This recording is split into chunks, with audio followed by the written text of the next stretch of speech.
Hello, everybody, and welcome back to the Uncensored Anime Podcast, a podcast where we talk about all things anime uncensored, and we are your host. I'm David. We got Jerry. We got Kenny. We got a very exciting, very fun episode for you guys. One of my favorite series that we do on the show, a seasonal wrap-up of the winter 2022 season, which, I mean, in my opinion, there was a lot of shit shows out there. Some good, but majority bad. What we're gonna learn today? Is that Jerry, David. What'd you watch? Yeah, what'd you watch? From Oh, fucking fuck! Yeah, Jerry, tell the God class. damn it! Wait. I mean, Damn it! Okay, listen, guys. Listen, viewers. David watched every show this season. That's the only really- series, I couldn't. There's just so much bad. only show I 100% finished before this recording was Ranking of Kings. So we're gonna do a full review and breakdown of Ranking of Kings. We need to talk about it. It was a great season. I did almost finished two other shows, which were Attack on Titan, obviously, and My Dress Up Darling. I had a couple episodes of Dress Up Darling to finish, and I have literally one episode of Titan to finish, just the finale. I just did not get it in before we started filming this. We're filming on a Wednesday. The episode came out on Sunday. I just didn't get to finish it. So those were the only three shows. His roof caved in. He Monday, my roof did have massive leaks in our living room and in our bedroom. So literally, I was like, this is no joke, guys. I had my trash can. That was like one bucket, and I had another bucket. I had these big cups that I was just like catching rainwater from the ceiling for probably about 3 hours Monday night. So it was no big deal. It got on a bunch. It got on a bunch of our manga. It splashed on our PS5. I had to literally pull the PS5 apart, like dry it all off, dry it down. It got on tech. It got on manga. It was terrible, but it's fine. We're here now, and but you survived it. I survived it. Sometimes things just drip, and you just deal with it. So And remember, you got renter's insurance too, so we do. So if anything had gotten really broken, we would have at least had renter's insurance. But on that note, we are still going to talk a lot about Dress Up Darling and Titan because I might not have finished all of them, but the boys mostly have. So those three, we're going to get through those three shows for sure. David and Kenny decided to stick it through with a show that we actually didn't even talk about during our winter first impressions, right, guys? We didn't. It wasn't out. David? It started late. We were going the- to include it, but it started late. Oh yeah. What's the show about? What's that show about?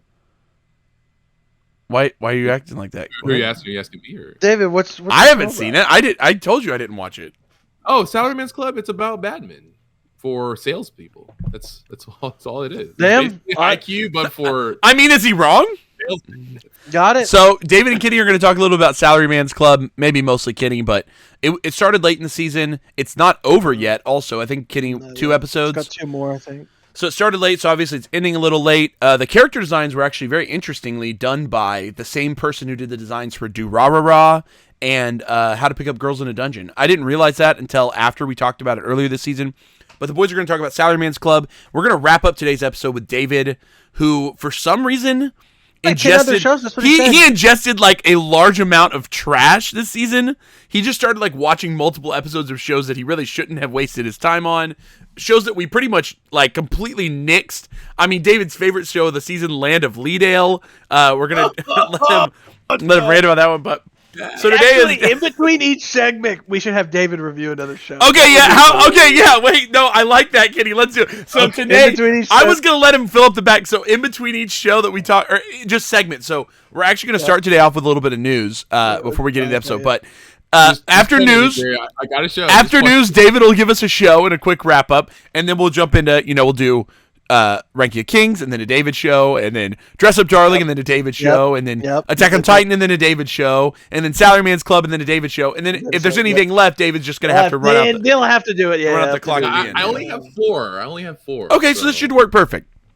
Yeah, only four that I could get through. So we want to give a big shout out to our boy Cody Harmon over on YouTube. He's been following the podcast for quite a while now, a frequent commenter and liker of our stuff, and he asked us a question, and I thought that I would pose it to you guys as sort of our opening question for today's episode, just to kind of get us in the mood, get us talking, get us thinking.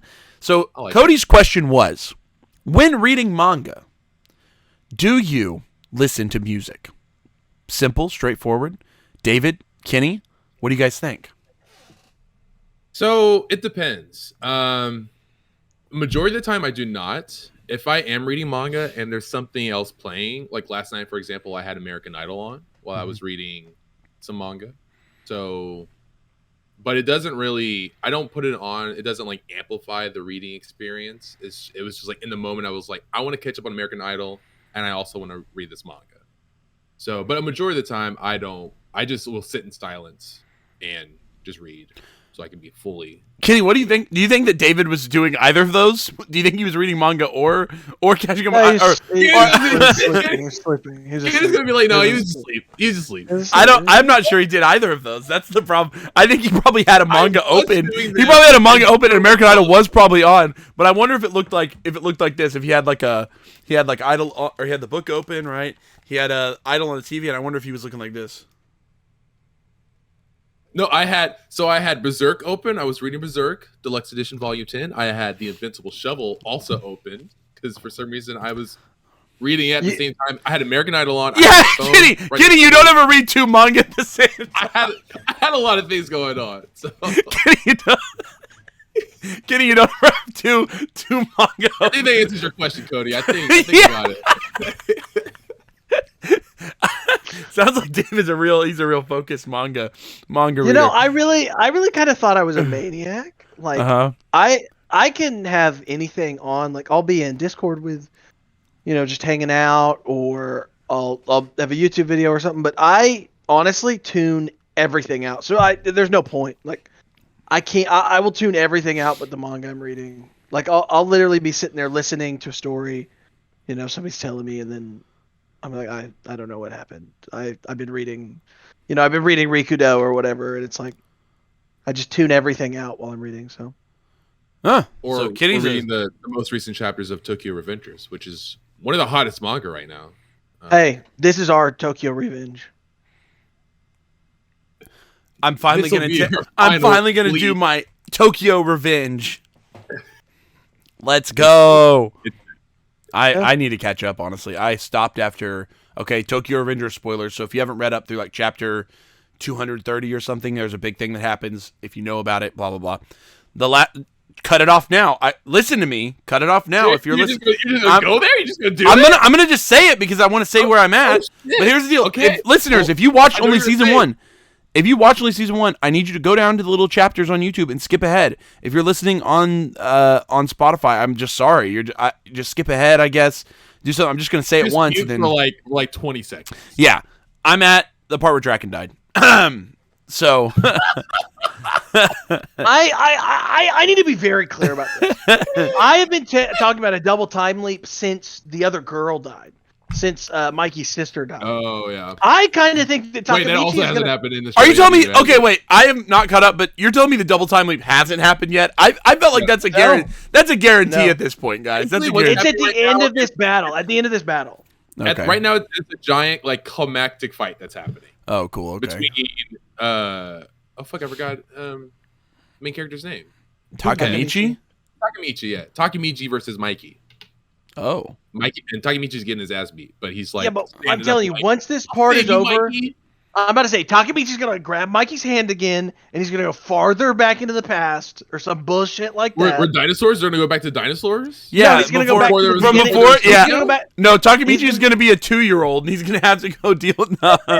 No, he's going to go back to before Baji killed Mikey's older brother. He's going to have the fattest dumpy in all of the lands, and he's going to say, "This is my final Tokyo revenge, damn it." Whatever. How the fuck did we get down to this path? I don't know. Cody Harmon's question. So David's answer is he doesn't actually read manga. He just multitasks.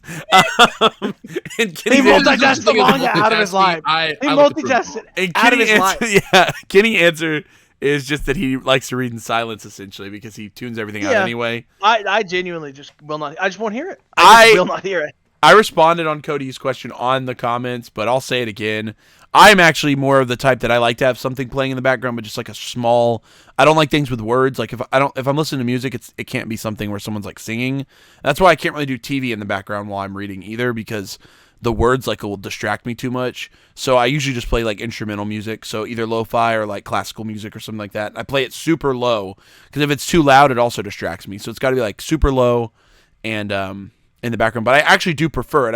I pretty rarely read in complete silence. I would say that would be more uncomfortable for me, probably just because my brain is really all over the place.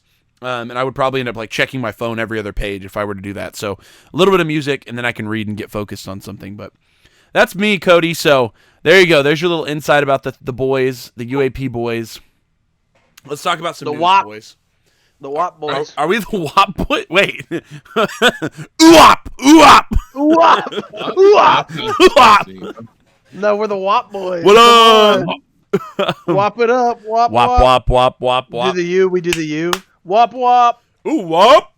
Ooh, WAP. Ooh, WAP. Yeah, we gotta work on a better hand sign. Oh, you don't like the U? What is that? What is you don't that? like What the is U, David? Wait, you don't like this one? You don't like the Looks like U, you're dog? holding looks like you're holding like a fat cock. This is like You a don't like this one? You don't like this one?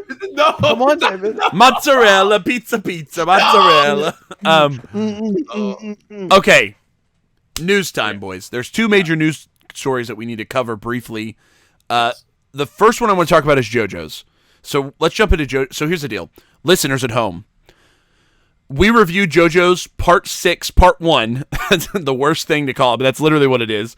Stone Ocean, Part 1 came out in December, on December 1st. We got, what was it, like 12 or 13 episodes, something like that, right? The first 12. Yep. And then starting in January in Japan, those same 12 episodes aired weekly in Japan. And at the end of that weekly airing, so it started in the winter season airing on TV. At the end of that weekly airing, they finally made an announcement for when we were getting more episodes. And it's been announced to come in fall of 2022. So almost a year after, because fall starts usually in October. So almost a year later, and the shitty part is that we're not getting the rest of the show.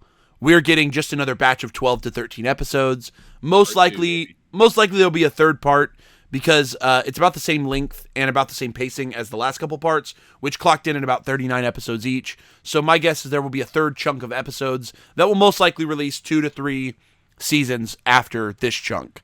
That's my guess. So there's been a lot of discourse in the community. I want to hear your guys' thoughts. Do you guys think that this is a weird move? Do you guys think that it's a bad move? Is it a good move? Is the bingeability of it whatever? Are we on board for weekly I don't know. What do you guys think, boys? Where are we on JoJo's getting this sort of choppy treatment? Because it's not the only show doing that, right? Right.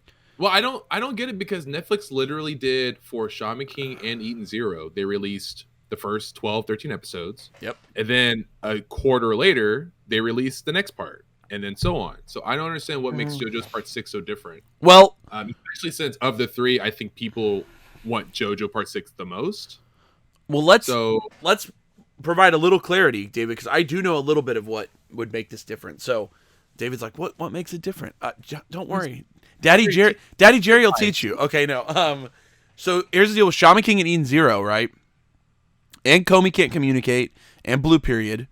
Those were all series that had already been they were already produced and planned to be distributed via Japanese television on a weekly basis, okay? Netflix acquired the distribution rights in the United States for those shows. So they did not actually put money into the production of any of those shows. They just acquired the distribution for Shaman King, Eden Zero, all those shows, right? So that would mean that those are TV anime series, is what you would label those as. So Netflix chose, just because of their bingeability model, they opted for Shaman King and Eden Zero to be released in batches of 12 or 13, and they were just putting them out a couple of days, or a couple of weeks after each batch came out. I don't think the last batch of Shaman King's even out yet, but Eden Zero is all the way out, right? Mm-hmm. But then on the inverse, they tried something new with Komi and Blue Period. They tried weekly releases. Did you guys have like a... I like fine. I didn't mind either. I'm used to weekly because that's how Crunchy and Funimation. Yeah. Rip Funimation, but I mean that's how they would do it. Yeah, So we'll talk about that in a little bit. Yeah. And so I would prefer Netflix do that with all their anime that they're like their new anime releases. Yeah, it's gonna sound bad. I watched both. I just don't care. Like I legitimately like if it drops all at once, so be it. If it drops weekly, so be it. I kind of hated that like with Shaman King and Eden Zero. We were getting the batches, but they were late. So, like, people were already having conversations about the batch, and the batch wasn't even available until a month after the batch stopped airing or whatever. So that kind of makes it a little tough to have that conversation. So maybe Netflix should opt to, when they distribute something, maybe opt to do the weekly release, just to match the community, so that we can have community discussions. So I don't know. I mean, Comey and Blue Period, I don't know. People did get mad about Comey though, because of just the shitty. Oh, the subtitling was shit. And the thing with weekly too, like if they release it in the batch, you don't have to wait until a quarter, like 3 to 4 months later for it to all be done just to watch any of it. You can at least watch some of it week to week, right? Even if it's not all of it. So. Right. So the difference with JoJo's though, right? JoJo's Part 6 is technically an original net animation. It means that the anime was produced for Netflix. They put money into the pot somehow. We don't know exactly how their money is being used, but Netflix actually has money in the pot and has the exclusive worldwide distribution rights for JoJo, which is why we got the batch of episodes before it aired in Japan. So we got the whole batch of 13 or 12 or whatever it was before the show started airing on television in Japan. Seems Netflix worked out a deal in Japan to air those episodes weekly, but Netflix actually holds all of the power with JoJo. The issue is that they are not the production company. They are putting their money into a company called David Production, which is the company that did the first 5 parts of JoJo. So even though Netflix is putting money into it, they're not the animators. They're not the ones dealing with all that. It's still being made by David Production. Netflix is just putting money into the pot of this production. Right. But the issue is we don't know how that money's being spent. They might be buying, they might be high. We don't know where the money's going. But what we do know is their hands in the pot and they have global distribution rights. It's their show. It is what I would call a true Netflix original, as opposed to just a Netflix original that is original to Netflix because it's a Netflix exclusive, if that makes any sense. So, and we've watched a lot of anime. Well, we've watched anime on here before that are actually Netflix originals as well. Like High Rise Invasion, Record of Ragnarok. Those are both Netflix original, like true originals. They actually they hired Japanese production companies to make those shows for Netflix exclusively. A couple more that come to mind are like Be the Beginning, Levius. There's a couple more, but like they've also Beastars is another example of the reverse, where it's like they're just getting the distribution rights. They don't produce Beastars. They just distribute it. It comes on in Japan first, and then we get it X later. Beastars season 2 was in jail for a while, wasn't it? Yeah, almost 2 months after. Yeah, for a significant amount of time before they finally dropped that season, which was kind of booty. So that's kind of the It wasn't even that great either. It's kind of no. What are you at, Kenny? That was a great season. I don't know what y'all are talking about. Oh, let me see this season was fine. Saying real quick. I was just saying. Yeah. Okay. So what? Now that we've covered all the bases here, what do we? What do we think about? Is it? I don't know. What do we think? I just hope that it means that the production cycles for these companies are being like, if that is the reason that we're getting them in chunks like this, I'm fine with it, right? And I do like the bingeability of it. I one of the biggest things about some anime is like 20 minutes is not a lot of content. Right. And so like you are truly waiting on bated breath. And so if you get like a full 13 chunk, it feels nice. Right.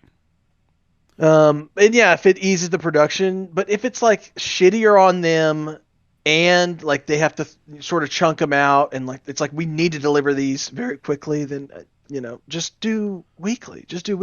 Yeah. David, it's tried and true.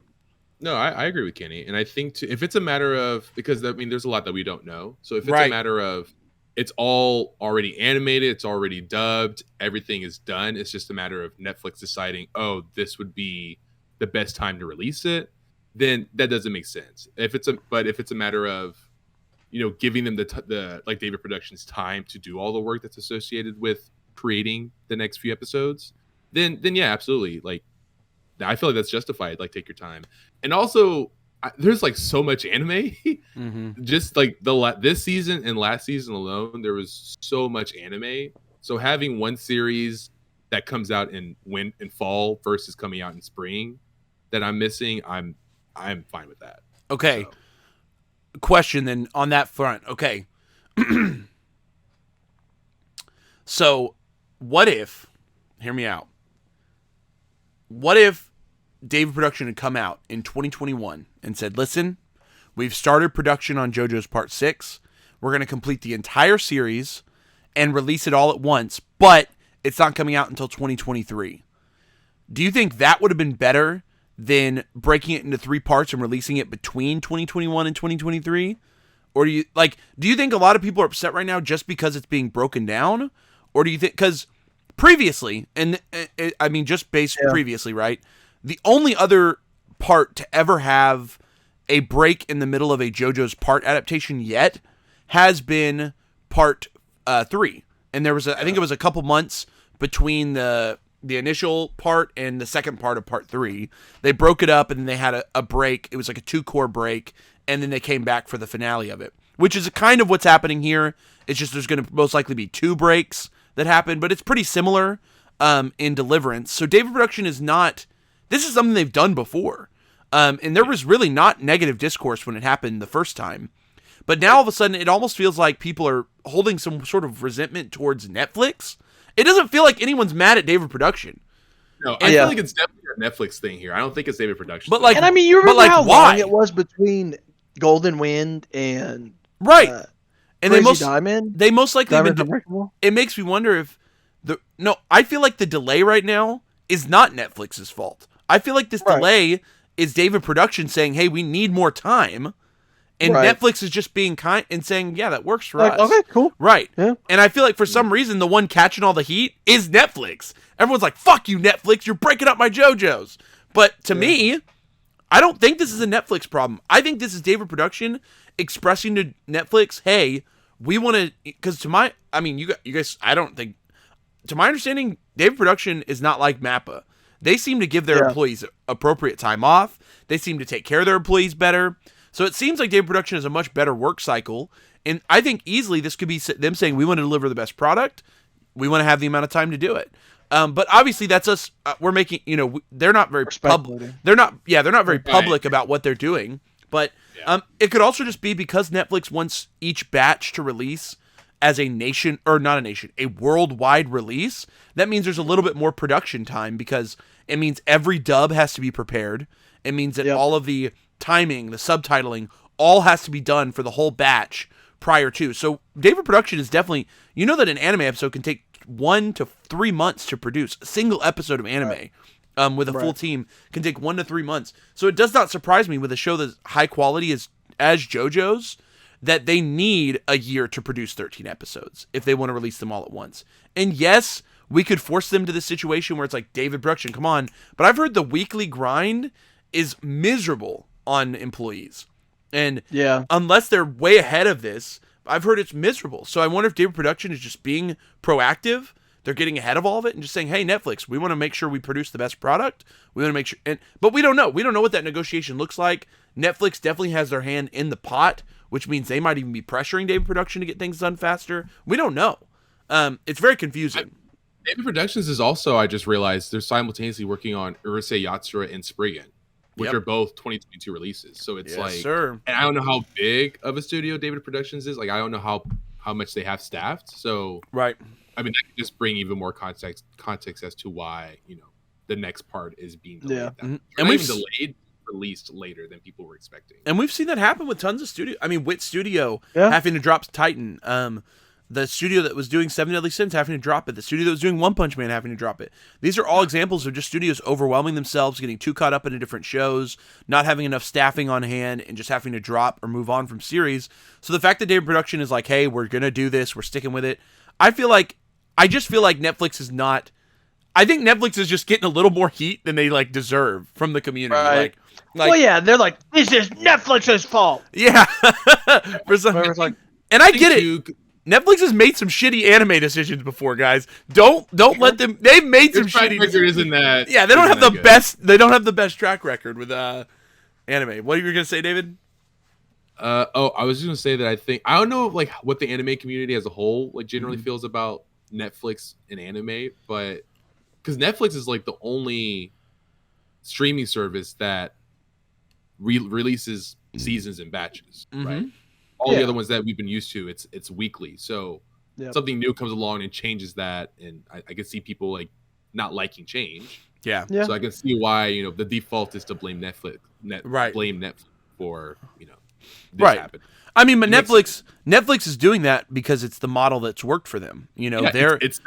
The bingeability model on Netflix has always been more effective, and every time they've attempted to do weekly productions, they generally get canned, and it has to always do with the fact that, I mean, do you guys remember the Joel McHale show? They tried to do weekly. That got moved. Hassan Minhaj's show, when he did weekly, they both got dropped, and it had to do with the fact that the viewer retention on weekly stuff on Netflix just wasn't there. People were going to Netflix to binge or watch a film. They weren't going to Netflix to watch something every week. You know, they're not going back to something. Well, it's this exact opposite of something like Crunchyroll, where that's been the methodology for that service for 10 plus years. It's always been weekly simulcasts. And it works for them, obviously. Would Crunchyroll get some heat if they dropped a batch? Probably. And vice versa. I don't know. It definitely adds some steam to the whole layer. What would you guys want for JoJo's? What do you guys wish they had done for JoJo's? Just done weekly, like season, like part 4, part 5, just done weekly all the way through? Yeah, actually, I don't know. I think JoJo's does lend itself to being weekly, because the stories are sort of on their own. Yeah, and there are sometimes there's like some like cliffhanger-y type of episodes as well. So like having to wait to the next week for something like that. Like I know some people hate that, but I personally really enjoy that. So yeah, that could be a benefit. It's a big draw. Yeah, kind of like to what Kenny was saying earlier though. Like I really don't care personally as long as the end result comes out as David Productions wants and as what they were expecting. So, yeah. Whatever's best for the production company. I feel like the first batch, I thought they did well. First batch was pretty heat. Yeah, I think they did a really good job with it. I didn't have any qualms. Jolene? The subtitling was good from Netflix. The team behind it seemed really good. Seems like they put out a pretty quality product. And I'm pretty happy with it, honestly. So I'm not... I guess I'm surprised by how bothered people in the community are by the delay. Or it's not even a delay. They never promised when they were going to give us more episodes. Right. It's just an announcement. People were just expecting it to be spring release because 13 episodes, and that's kind of what they did for other shows. Yeah, people were just hoping it would just get immediately followed up without a break. But we're getting a 2-season break before we get yes, we're getting a spring and summer break before we get more episodes in the fall. Which I don't know. I guess people just have their expectations high because of the fact that part 4 and 5 did that. And I'll admit, I watched part 4 and 5 weekly as it came out, all the way through. So I never binged. The only part of JoJo I remember binging is the very first. Part 1 and 2 I binged when it first came out. And then I watched parts of part 3 weekly, and then I let some of it build up and watch it. But I think Kenny's right. JoJo's has kind of always been like a classical monster of the week. It's not a monster, but that formula. Stand user of the week. Yeah, that's kind of the JoJo's thing. So it is kind of weird to not be watching it weekly and instead, because it was fun to binge this batch of Stone Ocean, but I certainly would have still had a good time watching it weekly. Oh yeah, me too. I don't know. I guess all I'll say is, to those of you out there that are upset, just understand. We're probably just forgive Netflix, okay? Yeah, forgive Netflix. No, they're the only. Hear that, Netflix? This next conversation, we're saying forgive you. This next conversation is going to be about the fact that Netflix is the only one standing up to the now anime monopoly that is being built at Sony. The fucking anime monopoly that's going on over there. They're the only ones left in the game. They're okay, but we'll get into that. We'll high dive.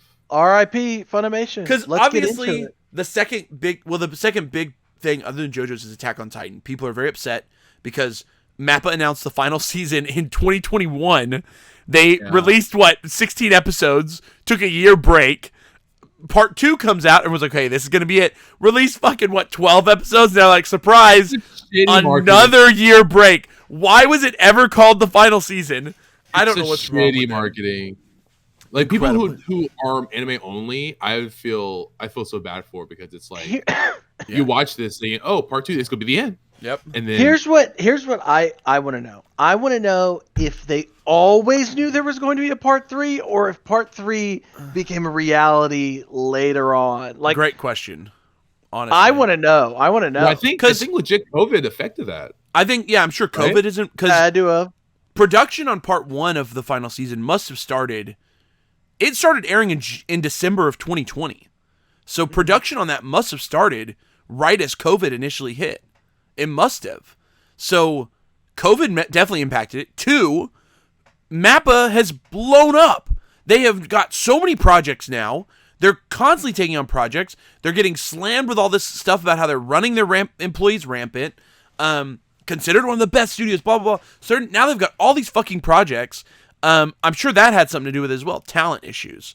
And then once you combine COVID with talent issues, and I'm sure that yielded the fact that they were going to need a part 2. But Kenny, the real question is, have they always known there was going to be a part 3? Like when they finished part 1, did they already decide internally there's going to be 2 more parts? Well, yeah, 2 more parts, yeah. Because if so, fuck them for that, guys. Yeah, especially for not being transparent about it too. But if part 3 became a thing halfway through part 2's airing, now we're talking. Because it's really weird. We ended the season with only 8 chapters left to adapt. 8 chapters, which in a normal timeline for a season, that would only be maybe 6 episodes max, maybe 7 at their current pace. Last few chapters are so exposition heavy. Yeah, so maybe that's what's going to drag those episodes out. Maybe that's why it's going to take a full season's worth. I don't know. And then obviously there's big rumors about Isayama ever since he ended the manga last year. I read a rumor literally today that he's really disappointed in the way the fans reacted to his ending. So it makes me wonder if maybe once they started production of part 2 and he saw the reaction to the end, maybe he got a hold of Mappa and he was like, hey, let's rewrite the ending. Let's do our own thing. Oh my God. And that would honestly, it was a bad ending. So, and I think people would feel weird about that. But then also all these rumors that were coming up about Attack on Titan the movie, to see that it's a part 3 instead of a movie. I don't know, guys. Yeah. What if it's a part 3 and a movie? If David Production and Kenny, don't say that. Wait, what if he adapts the 8 chapters as they are, and then there's a movie with Isayama? Like a new ending. Guys, don't say. The thing is, the 8 episodes, if those 8 chapters are 8 episodes, that's not enough. If they fuck around and call that a part, that's like barely a half a season. Like 2.5. Yeah, that's like 2. That's nothing. I'm like, so if those bastards do that and then give us, they better figure out something to do with this last chunk. And what really, it does grind my gears that it's set for they were like January of 2023, baby. I was like, oh my God. Next year. See you next year. Yeah. That's mind blowing. But if people are that pissed at David Production and Netflix or whatever, the real people to be pissed out is at least Netflix and David Production were up front with us. Hey, we're only giving you 13 episodes. We'll release more information about the rest later. They announced that ahead of time. Yep. Fucking Mappa has been secretive about their episode accounts. They've been pretending like, oh, this is the final season. Wink, wink, nudge, nudge. They're not doing anything. They're being super not transparent with their marketing, and they've been leading us along, and now we're stuck. It's going to have taken 3 years to get through the last 25 or however many episodes it's going to be by the end of this. 35 episodes or whatever. I wonder if Attack on Titan is the longest run without being on TV. If that makes sense. Well, it started. It's been off the air so much. Yeah, it started in 2012 or 2013. So the whole show will have taken almost 10 years to finish. And the weird thing about it is, there was never any. The manga was in production the whole time. I don't know. It's going to be by the end of it all, Attack on Titan's anime run is truly going to be its own little weird thing that exists. The manga run too. I don't know, man. Because it started in 2012. Yeah. Way back when. This is wild. Okay. Wild. Off that news. All right, David. Let's hear about an anime. Oh yeah, shit. I'm gonna go fill up my water because I know that David's gonna be here in a minute. So. David, give us pick a show that you only watched. So we're gonna talk about in the land of Leadale first. I'm happy I'm leaving for this one. So in the land of Leadale, typical isekai, main characters, she's in the hospital, strapped up to a bed. She's basically on life support. Whole family's dead because of an awful accident. And she plays this VR game called Leadale to have some kind of connection to the real world. And there's a power outage. Her machine gets shut off. She dies, but her mind and everything gets transported into the game for real. Sweet. And so this is 12 episodes. I think this was adapted by who adapted this? Oh, Maho Film. So Maho Film was the the animation studio. And like this is probably the worst show I saw this season. Actually, this is the worst show I saw this season. The opening song, the song itself is all right, but the opening cinematic is literally a PowerPoint. And that's like goes into my first gripe of the show. The animation was like at best meh to like pretty poor. The main character, I think her name is like Kana. Leadale. Her name is Leadale. No, I'm joking. But Kana is the main character's name. In this game, she's basically a god. She's like high level. She's one of 13 people who are called like skill masters, and she has all these titles. Duel masters, and she's super strong. Which, like, for me, the most interesting part about this show, which is I've said before on the podcast, one of my favorite things about video game isekais is the structured system in the video game, and it doesn't really go that deep into detail in this show. There are levels. There are like there's like races, and there's like certain spells, attacks, things like that. But that's like as far in depth as it goes. So that didn't really satisfy me. I was like, well, damn, I kind of wanted to learn even more in depth detail, similar to how in detail it was with So I'm a Spider, So What. And basically, she realizes that, oh, I'm in this game for real. And as she progresses through, she finds her adopted kids that she adopted in the game, and they're actually her real adopted children. She finds them. She runs into other people. She adopted children. She's half elf. I think she's just full elf. She's full elf, and she adopted elf children. Kenny. You fucking watch this whole show? Kenny, I watched all 12 episodes. Kenny, you're getting ahead of yourself. Just let him finish. Like, I'm almost done. So the show had interesting things about it, but it was not executed well at all. And every time there was like a big monster kind of destroying everything, Kanan would come up, do a spell, one shot it, and then move on about their day. And like that, and it was just not fulfilling. And what else? The show was just fucking boring. There's just nothing interesting about this show. Just don't watch this show, okay? It's based off of a light novel adapted to a manga. A manga comes out next month, and I'm not going to buy that shit because it's going to be fucking garbage. Okay, if I buy it, I'm going to light it on fire. Good, David. What's your rating out of 10, dog? I think on my anime list, I think I gave it a 3. Ooh. A 3. All right, 3 out of 10. Read it. That is now my lowest ranked anime on Mal, too. You put that lower than Tower of God? Lower than Tower of God, lower than Log Horizon. Ugh. Log Horizon's still one of my least favorite things I've ever watched. Okay. Yeah. Anything else about In the Land of Leadale? Yeah. Yeah, David, tell us about Leadale. Okay, the show ended with... Okay, so I'll do 2 things. So one cool thing is that, all of my friends that were also high level, that were also skill masters, I got to go to all their towers and find out, what's happening in this world. Where could they be? And that for me was probably like the most interesting thing, because it's like, okay, so there's a goal in mind. You go on an adventure to find this tower, and in this tower, they have like these butlers that were assigned to each of these skill masters. Okay. But like as the show progressed, she started caring less and less about it. And it was like, you know what? Fuck it. I'm just going to build a house and just live in this village that I spawned in. And then she does that. And then the season ends with her flying around and showing her, she like adopts like a new little girl that she runs into.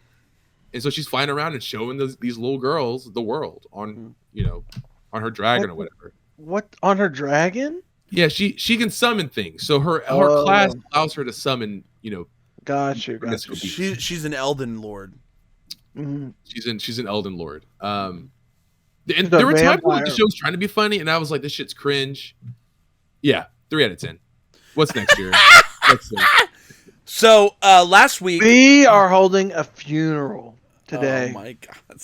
For a company from our childhood. Funimation has been rebranded into Crunchyroll Dubs, guys. Crunchy Dubs. What's going on? What's That's going it. on with that? Kenny's right. That's the news. Last week last episode we talked about the fact that the streaming service was gone and it was getting absorbed into Crunchyroll, which we thought that would be it. Honestly, I thought that was going to be it. I thought the rest of Funimation would still function, but a surprise announcement. I want to say I was on the other side. I thought Funimation was getting liquidated for sure. I don't know. I guess in my mind I thought they'd keep Funimation as sort of like the dubbing studio, which they are. To confirm, Crunchyroll Dubs is still housed here in Dallas, the Dallas area, and it's still the same mostly employment, I believe, but they have just completely rebranded it. It's now Crunchyroll Dubs, and Funimation's storefront on their website has now moved to Crunchyroll's store. Their YouTube channel has already been renamed to Crunchyroll Dubs, so that's another thing. But yeah, very quickly, Sony has just liquidated Funimation. I mean, bye-bye Funimation, pretty much. They still have a website, technically, the brand, but a lot of it... Yeah, but the brand of Funimation is pretty much disappearing. Which I find... I don't know, it must have been... This is the only thing that I can imagine. And you guys, I want to hear your thoughts, but... Sure. And David, you might even have some input on this with your business background. I assume that what happened is that Sony purchased Funimation first because they were building up their anime brand, right? Mm-hmm. And then they came in and they purchased Crunchyroll. And my guess is that they sat down and they looked at all the metrics on both. And I assume what happened is they saw a much higher brand, retention with the Crunchyroll brand versus the Funimation brand. That's my guess, right? They probably had a higher subscriber base on the streaming service, more purchases through the storefront, all this other stuff, and I'm I assume they have all the data and metrics for that they can look at and just make key business decision like that. Like, you know what? Let's kill Funimation, just wrap everything up in the Crunchyroll. Yeah. I mean, you think that's probably what I that's all I can imagine is that there must have been some high level execs at Sony that sat down with the numbers and said, we've got all this anime content now. We've got it under 2 brands. They need to be one, and they just rolled them all together in the same way that Warner Brothers rolled all their shit under HBO because they were like, well, HBO's the one people know, so they just rolled all the services under there. Or like Paramount Plus, where they are just a shitty streaming service that nobody should subscribe to. Fuck Paramount Plus. How else am I going to watch my Fairly Otter parents? Or... What about Fairly Otter? Also Peacock? iCarly reboot on Paramount Plus, right? Reboot, come on. Damn. Doesn't Peacock? She says damn. She says bitches, Kenny. Whoa, does she really? She really does, actually. There's one clip I saw it on YouTube. What's even on Peacock? What do they watch on there? Fresh Prince, the new show. I want to watch Prince. it. Yeah, that's true. I do want to go on record here for everybody at home. I am on Will Smith's side. Oh, not this. I totally forgot this happened. I've seen King Richard now. Well, so I'm on Will Smith's side. You're Team Will Smith. What do you get? I mean, booty ass booty. What are you saying? McGruber, they made a McGruber show with, they did. It's Will Forte. It's Will Forte on Peacock. It is finally let him host SNL. They let him host SNL because of the Peacock show. No way. They did. Okay. Is Peacock NBC though?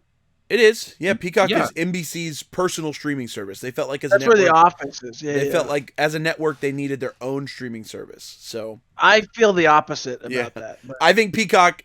I think NBC needs to sell their entire brand to one of the larger services. Yeah, whether it's Netflix or Hulu or whichever. Hulu would make the most sense. Honestly. Yeah, I think Netflix is where a lot of it existed, though. Yeah, Netflix did have a lot of NBC products over there. So, in my opinion, NBC needs to purge. They need to purge Peacock, and they need to go full on and produce original content on one of the other platforms. That's what I think. I think it's going to happen. I don't think Peacock's going to be able to sustain itself. Same thing with Paramount. I don't know why Paramount Plus seems like the perfect combo to go with Netflix in my mind. Like, give the movies from Paramount Plus and the Nickelodeon shows over to Netflix. Didn't Netflix already make like an original Invader Zim movie and like they made some like original Paramount products. So they're developing, I think, new Avatar too, right? Yeah, the live action Avatar. I don't know why. To me, Paramount Plus needs to go ahead and purge and just move their shit over to Netflix. NBC, go ahead and purge. Move on over to Hulu. Halo. Oh yeah, they did just drop Halo. And all the Star Trek is on. Yeah, Star Trek. Star Trek is definitely a big. I mean, I'm not saying. I'm not saying reality TV. Yeah, I'm not saying Paramount doesn't have content. Yeah, right. But they have all the reality TV. They have Star Trek, and they have, I think that's. Oh damn! They have all of the Love Islands. Oh, Paramount also has all of Nickelodeon, Kenny. Oh, so that's where you can watch Fairly Odder. Yeah, Fairly Odder. And then you can watch the new Fresh Prince show. Whatever. It's probably bad. I think those two need to probably disappear. They're definitely like there doing their thing or whatever. I mean, Apple TV Plus just won the Best Picture Oscar, and it's the first streaming film to ever win the Best Picture Oscar. So they beat Netflix to it, even though Netflix has had movies in the running for the last couple of years. Yeah, they've almost won it multiple years now, but the Apple TV Plus was the first to it. So I don't know. In my mind, Hulu, Netflix, Crunchyroll, Apple TV Plus, HBO Max. Those are the only streaming services I want, okay? And that's already more than I should need, okay? That's like 5 right there. Yeah, it's like fucking so many streaming services. Each like $15 a month. But I'm okay with it. TV did it right. HBO has enough. They have enough content by themselves. Netflix has enough content by themselves. Yeah. You know, those channels to me, they have enough content that I respect that. But I think the other ones just need to get out of the game. They don't really have the content to hold it up, I don't think. But and I think Apple TV did it right, which is that they just developed a lot of original content, and we're like, these are our shows, right? Yeah. The draw for Apple TV Plus was never old content. They literally developed the service essentially with the intention of saying, hey, we're putting out a bunch of shows that we produced and we're putting them on our own platform. And I think that is kind of an interesting attempt because they've pretty much all been, I mean, they've actually produced some quality ass shit over there. And I think that is a good sign that they got a lot of great creators on board early and put out a bunch of really great stuff. So now you've got Ted Lasso, which swept at the Emmys. You've got fucking an Oscar Best Picture winner in Coda. I mean, at this point, Apple TV Plus is proving that it's producing high quality. It's almost like what HBO was, like back when HBO was just HBO. You know what I mean? Like that's what Apple TV. Whatever. Nowadays, though, that's just showing like Funimation just was not cutting it on this front, and I think that the closure and the app's gone, and now that it's totally rebranded, it's just true. Crunchyroll was doing it right. But what we know now, though, is that essentially, honestly, Sony almost owns all anime in the U.S., and these other streamers have backed off pretty much completely. Hulu doesn't get in the game. Apple TV Plus isn't in the game. Paramount, they're all not out of the game. The only other one that's putting on any fight in the anime territory, and that's because I saw metrics saying that Netflix actually has pretty good anime viewership. And I think that's why Netflix is putting a stake in it and saying, hey, we want part of that money. And they're starting to put more and more money into anime. I would say over the last 2 years, we've seen a rapid incline of anime on Netflix's platform. And that's going to, I think they're going to continue ramping it up to try to challenge Crunchyroll. I'm not saying they're going to try to beat Crunchyroll. I'm just saying they're going to put enough of a stake in it that they actually, because Amazon has attempted before. They used to have this whole anime block they used to do, and they tried to get a bunch of good shows, and they still have over there Vinland Saga and Grand Blue Dreaming, and a couple anime are still Banana Fish. There's a couple anime that are still over on Amazon from that time when they tried to fight it, but Amazon, I don't think they're as interested anymore. They've pretty much backed off completely. Yeah. High Dive technically still exists, but I think it's just a matter of time until Sony buys them too. I feel like you think they'll buy them? Oh, I'm like buckling up for the moment. You know what I mean? Like they're tiny. They have like almost no purchasing power. They're barely snagging up 2 or 3 IPs every season, and it's generally like the bottom of the barrel ones. They're just this little company still pumping out dubs and physical media down in. I think they're like around Houston. I think High Dive is just gonna. I don't know. If they last, I don't know. Maybe, I don't know. Maybe they're going to become, people have said maybe they're just going to become like a very adult anime because Crunchyroll doesn't really go for like the almost hentais, and if High Dive just capitalizes on the like almost hentai market, maybe they can just have those every season and just put them out, and people will probably subscribe at that point if they know that all their if they're putting if they're putting all the uncensored almost hentai all on High Dive. Harem uncensored. I mean, I subbed up to watch Redo of Healer, but disgusting. Yeah, I know it was terrible, and I don't know what I was thinking. It wasn't even the worst part is it wasn't even fully uncensored, so I was really bummed after I subscribed. Really? Yeah, they weren't even putting out at the time of release. They weren't putting out the fully uncensored version. They were putting the like half uncensored version out. So like it was like slightly more. I don't know. It was stupid. There were like 3 versions of that show. There was like a fully censored, then there was like a half uncensored, and then there was like they called it like the nighttime, the late night, and then like the after hours version or some shit. It was stupid. Beside the point, High Dive is still in the game technically, I guess. It makes me wonder if any other... I mean, one thing that we know, Disney Plus is getting in the anime game with a show coming out this season. So I'm really curious to see what the release looks like for their first show. It's called Summertime Rendering. It is coming out. It's a Shonen Jump property. It ran through Shonen Jump Plus as a manga. Looks really well animated. We don't know how they're going to release it yet. So we don't know if we're getting a simulcast, if we're getting a full season drop once it's over. We don't know, but Disney Plus is getting in the game. I'm not sure what their plan is with it. I think they have... weekly, yeah. The stuff they do weekly. I think they also have 3 other anime that they've booked out for the year, so they have at least 4 shows coming to Disney Plus this year. And they're all pretty big hitters, I think, or at least moderate hitters. I'd have to remember what the other 3 are, but...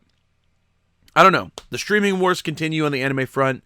How do you guys feel about Crunchyroll Dubs? Get in the comments down below. Let us know what you guys feel. Are you guys sad to see Funimation go? Are you guys happy to see the merger? Are you guys happy to have more of your anime all in one place? It means we're going to get more dubs onto Crunchyroll, obviously, but then on top of that, just more seasonal stuff going to a single streamer instead of splitting it between Funimation and Crunchyroll. Yeah, I'd love to hear people's thoughts on all the news topics that we just covered, because that is the end of our news stuff for the night. So, David, give us another review of a solo show, and we'll jump into the one show that all 3 of us watch, which we need to do a deep dive on. All right, so the next show I'm going to do that I watched, and I actually watched this week to week, was Sabikui Bisco. This was also one of our original 13. Oh, it's David time? It's David time, yeah. We wrapped up Crunchyroll Dubs. David time. David, Sabikui Bisco. Sabikui, okay, David, tell us about this one. Sabikui David. Originally mute my adapted to a manga. I think a manga is coming out in English this year. Really? The light novel is available now. Highlight. There's no mention of an English adaptation of the manga, but there are light novels, and I haven't seen light novels around, which is pretty cool. But so Sabikui Bisco, it's set in this like Mad Max type of futuristic world where there is this fear of mushrooms because mushrooms are kind of associated with just ill omens, and whenever mushrooms sprout, which in this world, mushrooms can sprout as big as trees and do all types of cool things. People see that and they freak out. So we meet our one of our 2 main characters in the beginning, Milo, who's a doctor. We eventually meet Bisco, who is the other protagonist. And like the whole show, so honestly, this show was pretty rated high for me up until the very end. The animation was like meh. It wasn't bad, but there were some parts where it looked lazy, or the CGI looked kind of wonky to me. But there was like a good amount of a lot of action. Bisco is basically Bakugo, but Archer. And Milo is basically Deku, which is kind of interesting now that I'm realizing that. But this series did start the same dynamic. Yeah, My Hero came out before the light novels for this series, so they totally could have ripped it off a little bit. Or been I mean, it's possible. I mean, I feel like that type of characteristic is pretty common anyway, right? In anime, but yeah, like the first like 3/4 of the show, they're traveling the world to look for this mushroom called Rust Eater, which in this world, rust is a disease that takes over people, and it like looks like it's actual rust in your skin. It can get to your heart and kill you. And so Milo, who's a doctor, is trying to find this Rust Eater so he can make a cure for his sister who's sick. Gotcha. And 3/4 of the show, they find it and they travel back home, and then they like fight like the final boss, or so you think. And in fighting this final boss before there's like a gotcha, like a big surprise, a big reveal, Bisco dies. So Bisco dies like episode 10, episode 9, and you're thinking, oh shit, he's actually dead. Which I'm like, okay, cool. That's actually making this even more interesting. So now you're thinking, okay, Milo's gonna go in, do what he's like, take the lessons that he's learned from Bisco, how to shoot arrows, how to use these mushrooms to the best of his ability, and he's going to save the day. But all of a sudden, so they're fighting this giant robot, like Iron Giant looking ass motherfucker, coming up, shooting rust at people, and Bisco just comes back to life. He's just revived. It's like literally like someone took a phoenix down, just threw it on the ground, and he just popped back up, and he's like, "What's up?" And not only does he come back to life, but he's like Mushroom Jesus. He's he's made out of Rust Eater, and the arrows that I could be misremembering this, but I think there's like a part where the arrows that he shoots do the Rust Eater ability, or like the mushroom ability that he's wanting to insert into the arrow, whatever. And he basically has all this magical power, all this control, and you're like, what the fuck? Like, this doesn't make any sense. And there's no real explanation. The only explanation is power of love and the power of friendship brought me back to life. And Bisco helps defeat this Iron Giant mushroom robot and then saves the day, and then that's it. So the show was like all right, but then like the last 2-3 episodes, he just like appears out of nowhere as like Mushroom Jesus. So when Bisco dies, Bisco's like, I'm not going to be dead, Milo, because I'll live in you. Okay. And he's like, wow. And when I heard that, I was like, okay, that's cute metaphor, friendship, is past death, cool. Yep. But no, they meant that shit literally. And Milo goes around saying like, no, I'm Bisco. And again, you're thinking, okay, that's cute. He's like keeping his friend's memory in his heart. But again, I think that was all literal. And right at the climax of fighting the Iron Giant, Bisco just comes back to life. It was all literal. Milo was keeping Bisco inside of him. He was storing Bisco inside of him. I have no idea. As a mushroom. As a mushroom. Wait, where was what the fuck? Let's see. Wait. Why do anime gotta be so fucking weird sometimes? Okay, okay, I remember now. So Milo injected himself with poison to make him stronger, mushroom poison to make him stronger, and he attacks the Iron Giant himself. And then the giant casts Milo aside, but not before Bisco begins to emerge from within its body. So yeah, Bisco just pops out of nowhere. Like, what's up? I'm back alive. He comes out of the Iron Giant's body, or out of Milo's body? He comes out of the giant's body, and it's Did the giant eat him? No, he dies in lava, like Skywalker style. Yeah.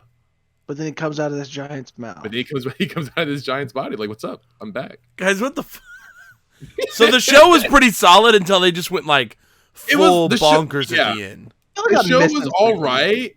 I thought it was like a 6-7 almost, and then when that happened, I was like, okay, this doesn't make any sense at all. Okay, David, let's hear your rating. What did you say? Okay, I'll give it a 5. I gave it a 5. Mid as fuck. Okay. Because of the ending. So. What a weird show. It was a weird show, for sure. Cool. What's up next? Okay. Jerry, what do you want to talk about first, buddy? So there's David's ranking on other shows. So let's get into it, guys. The main thing we're going to spend some time with for this episode is we're going to talk about potentially one of the best anime. It's kind of weird. It's partially the best anime of last year, but partially the best anime of this year. So I don't really know where to put it, but arguably might be one of the best anime of the year for this year, and that's Ranking of Kings.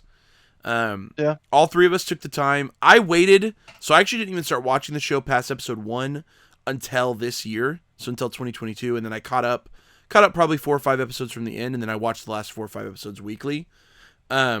the boys, were you guys both watching weekly, or did you guys both binge and catch up too? Or I think I binged the whole time when there was like 5 episodes out, and then I was weekly. Okay. So we all had different methods, but we all watched the finale. And we're gonna do an old. I mean, yeah, guys. Let's get into it. Shit. Basically, wait. Kenny, can you quickly give us like a plot overview of? Because for those of you who don't know, I got it. Yeah, the long and short of the ranking of kings is that Boji is the best boy. Like I don't know what to say. Nothing else can be said, but truly Boji's the best boy, and that's true. That's it. I mean, he really is. Ranking of Kings. For being best boys. If you go back, he did. What, Ken? What, Ranking of Kings? The story? I was gonna get to it. Oh, you were actually okay. I was before Kenny. Okay, so if you go back to our winter 2021 first impressions, you will hear our initial thoughts of the first episode. For those of you who haven't watched that episode, all three of us ranked it as a clear top 3 best show of the season. Easily one of the best shows that season. So we were really all intrigued. We all knew we were going to get to it. It's a production by Wit Studio, which is a phenomenal production company. They don't miss. None of us have really heard of the manga prior to this, I don't think. No. So we were all kind of going in blind, and we loved the first episode. So I'm happy we all finally finished it. It was a full 2 course, so it ran all the way through winter, right into wait, did it start in fall? Started in fall. Oh, it started in fall and ran right through winter. There we go. So you have to go back to our fall first impressions to see. Yep.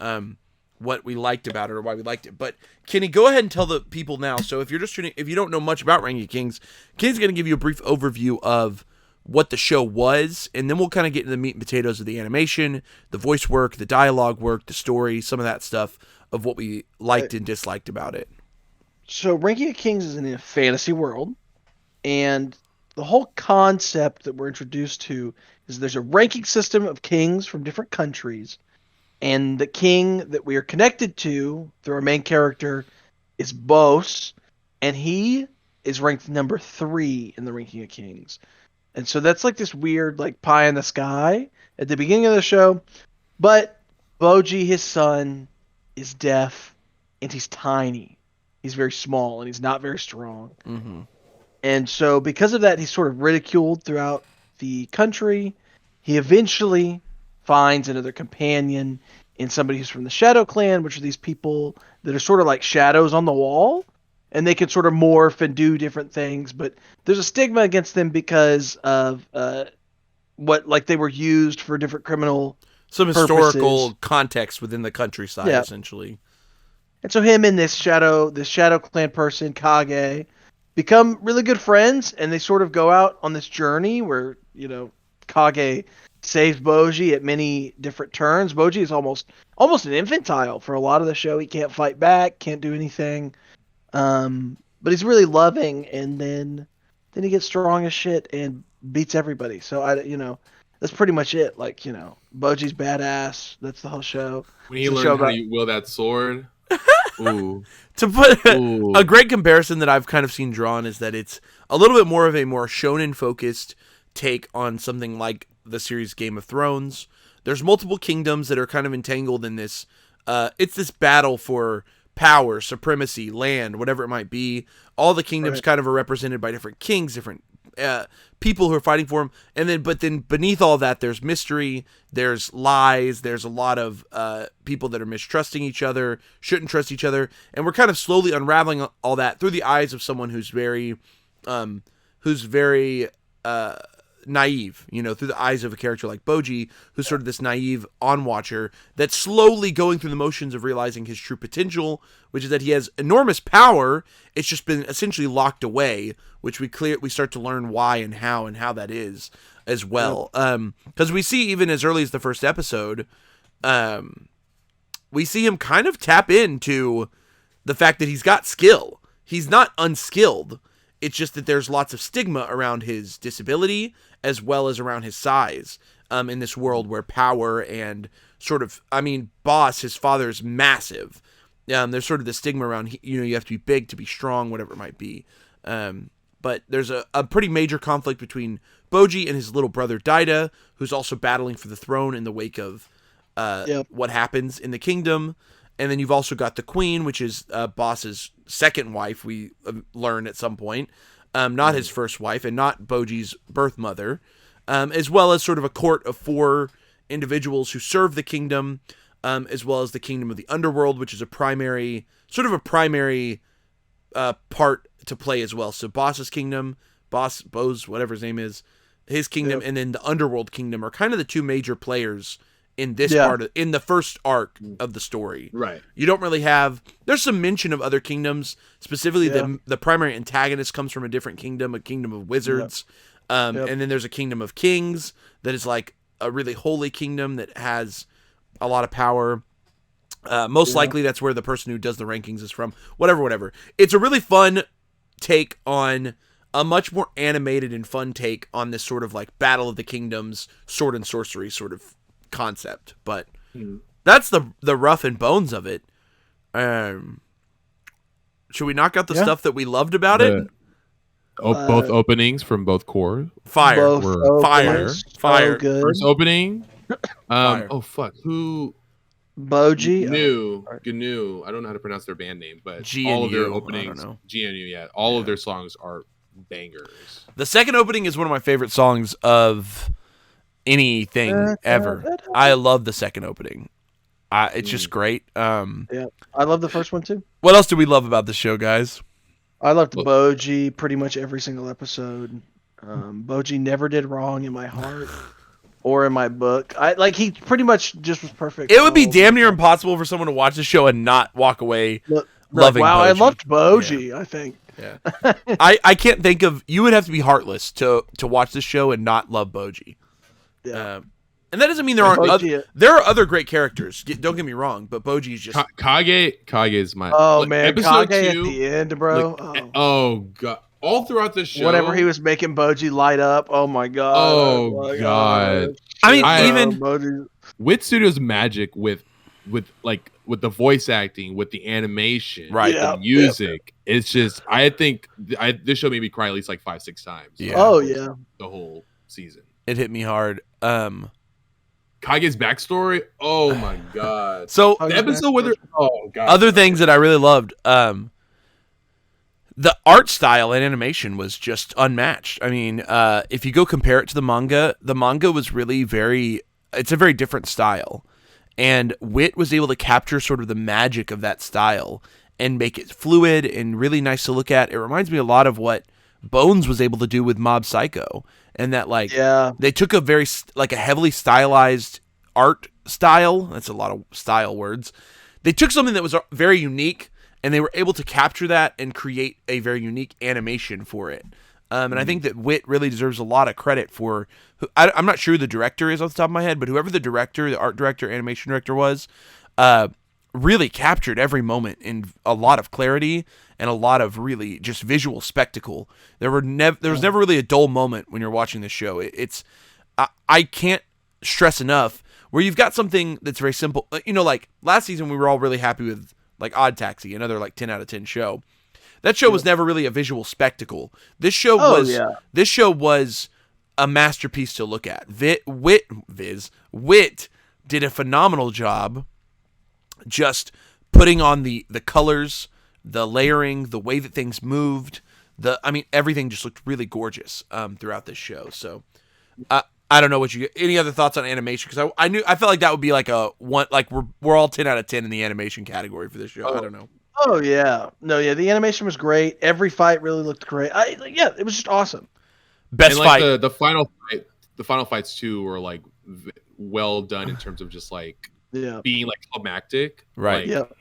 And really, I don't know how it was done in the manga. I'm assuming the same way, but with Boji fighting a projected version of Boss when he's not really there. Oh my god, that was just absolutely beautiful. Yeah, yeah. Spoilers, obviously, but I mean, you knew this. We're getting into the review anyway. But the final fight happens essentially between Daida, who's being possessed by his dead father, Boss, and Boji. And in the animation, Daida essentially, although he doesn't become Boss, it looks as if he is like morphing between Boss and Daida. It's a really cool choice directorially, because it makes it appear he's kind of facing Boss, but it's not really Boss's body. It's a very, very cool some of the most beautiful animation. Jesus Christ. Yeah, just really great job. For sure. Yeah, this show was great. Boji's the best. I love him so My much. favorite character outside of Boji is either... I think it's both. I think it's all three of them at this point. Because I liked all three of the characters. But Desha, Despa, and... oh my god, the third brother. The immortal brother. Oaken? Desha, Despa, Oaken. To me, what a wonderful side character. A group of side characters. Like... Oh, yeah. The three of them have honor. I mean, it's like... It was such a well-crafted, like, triangular story because... I was immediately thinking that when we got introduced to... Oh my god, is Desha the blonde one? And Despa's the... Despa's the king, I think. Despa's the king, Desha's the Boji's trainer, right? No. Despa is his trainer. Desha's the king. Okay. Yeah. So Despa, when we're introduced to Despa, I kept assuming he was going to betray Boji. And the fact... Because it almost leads... And the fact that no cap, he was... Instead, the most heartbound and kind guy. The whole time. He was absolutely on it. Of course he was. Mans was in it. Despa gave Boji his strength. He's the strongest there is. And not that, but to see... saying, like, episode, 6, like, no one could beat Boji. And at first, like, I was also on this side where I thought that Desha was maybe, he's a little mean, he's rude. But then they did the whole backstory, and we realized that they had, like, an abusive dad who, like, fucking... treated all of them poorly. Yeah, they had to uprise. And Desha had to take on all of that to protect his brothers, but then also to say, like, I need to step up and be the leader in this situation, kill my dad, and take back over the underworld. And he still has a heart despite that. The way that he treats his men, the men that fight for him. I mean, the head commander that was with Despa from the Underworld Army, great character also. Oh my god. I think his name was just Head Did he have a name? Yeah. I think they just called him Captain. Captain, yeah. He was just, I was like, I don't think he had like a name. Great job. Those are my characters flashback, for sure. I started thinking that it was Oaken. But then I know that it tells you Oaken was the previous, right, ruler of the guard or whatever, blah, blah, blah. But I mean, the next arc's got to be Save Oaken arc. That's like, that's all I'm hoping for. You think right away? We've got to get to that. Like, I want the Save Oaken arc now. Something brand new, I guess. Yeah, I mean, he's in a stone, so I don't know. No, he's not. I think he got out. Kenny, the very last episode, they broke him out. Oh, yeah, they broke him out. Yeah. That random king came by and was like... Yeah, the one who got knocked away or whatever. I think that the Save Oaken arc has got to be the next chapter of this story because... I'm also... I just feel for those characters so much, and I need Oaken to be home safe, damn it. Yeah, I do too. They were good boys. They were all good boys. Good boys. Good fucking boys. Desha. I love the thing where it's like Desha was gifted with everything or whatever. Like he was strong as fuck. And they're like, also Despa was not, but he's also super capable. So yeah, we like him too. Yeah, they were like, huh? Great mentor characters for him. I mean, just wonderful job. Okay, other positives of Rank of Kings. I mean, we're gonna end up gushing about everything, but I think that's generally it. Yeah. I do like that the story was not clear yet, and I still don't even think it's clear. Like what Boji needs to accomplish is not clear yet. And the next step for sure, yeah. We all thought that Boji needed to get to be. So for those of you who've watched, obviously needed to be king. Right? We needed him to be king. The season ends with him as king. He's proven to himself. He's proven to his men. He takes on the thing in hand, and he proves that he's capable.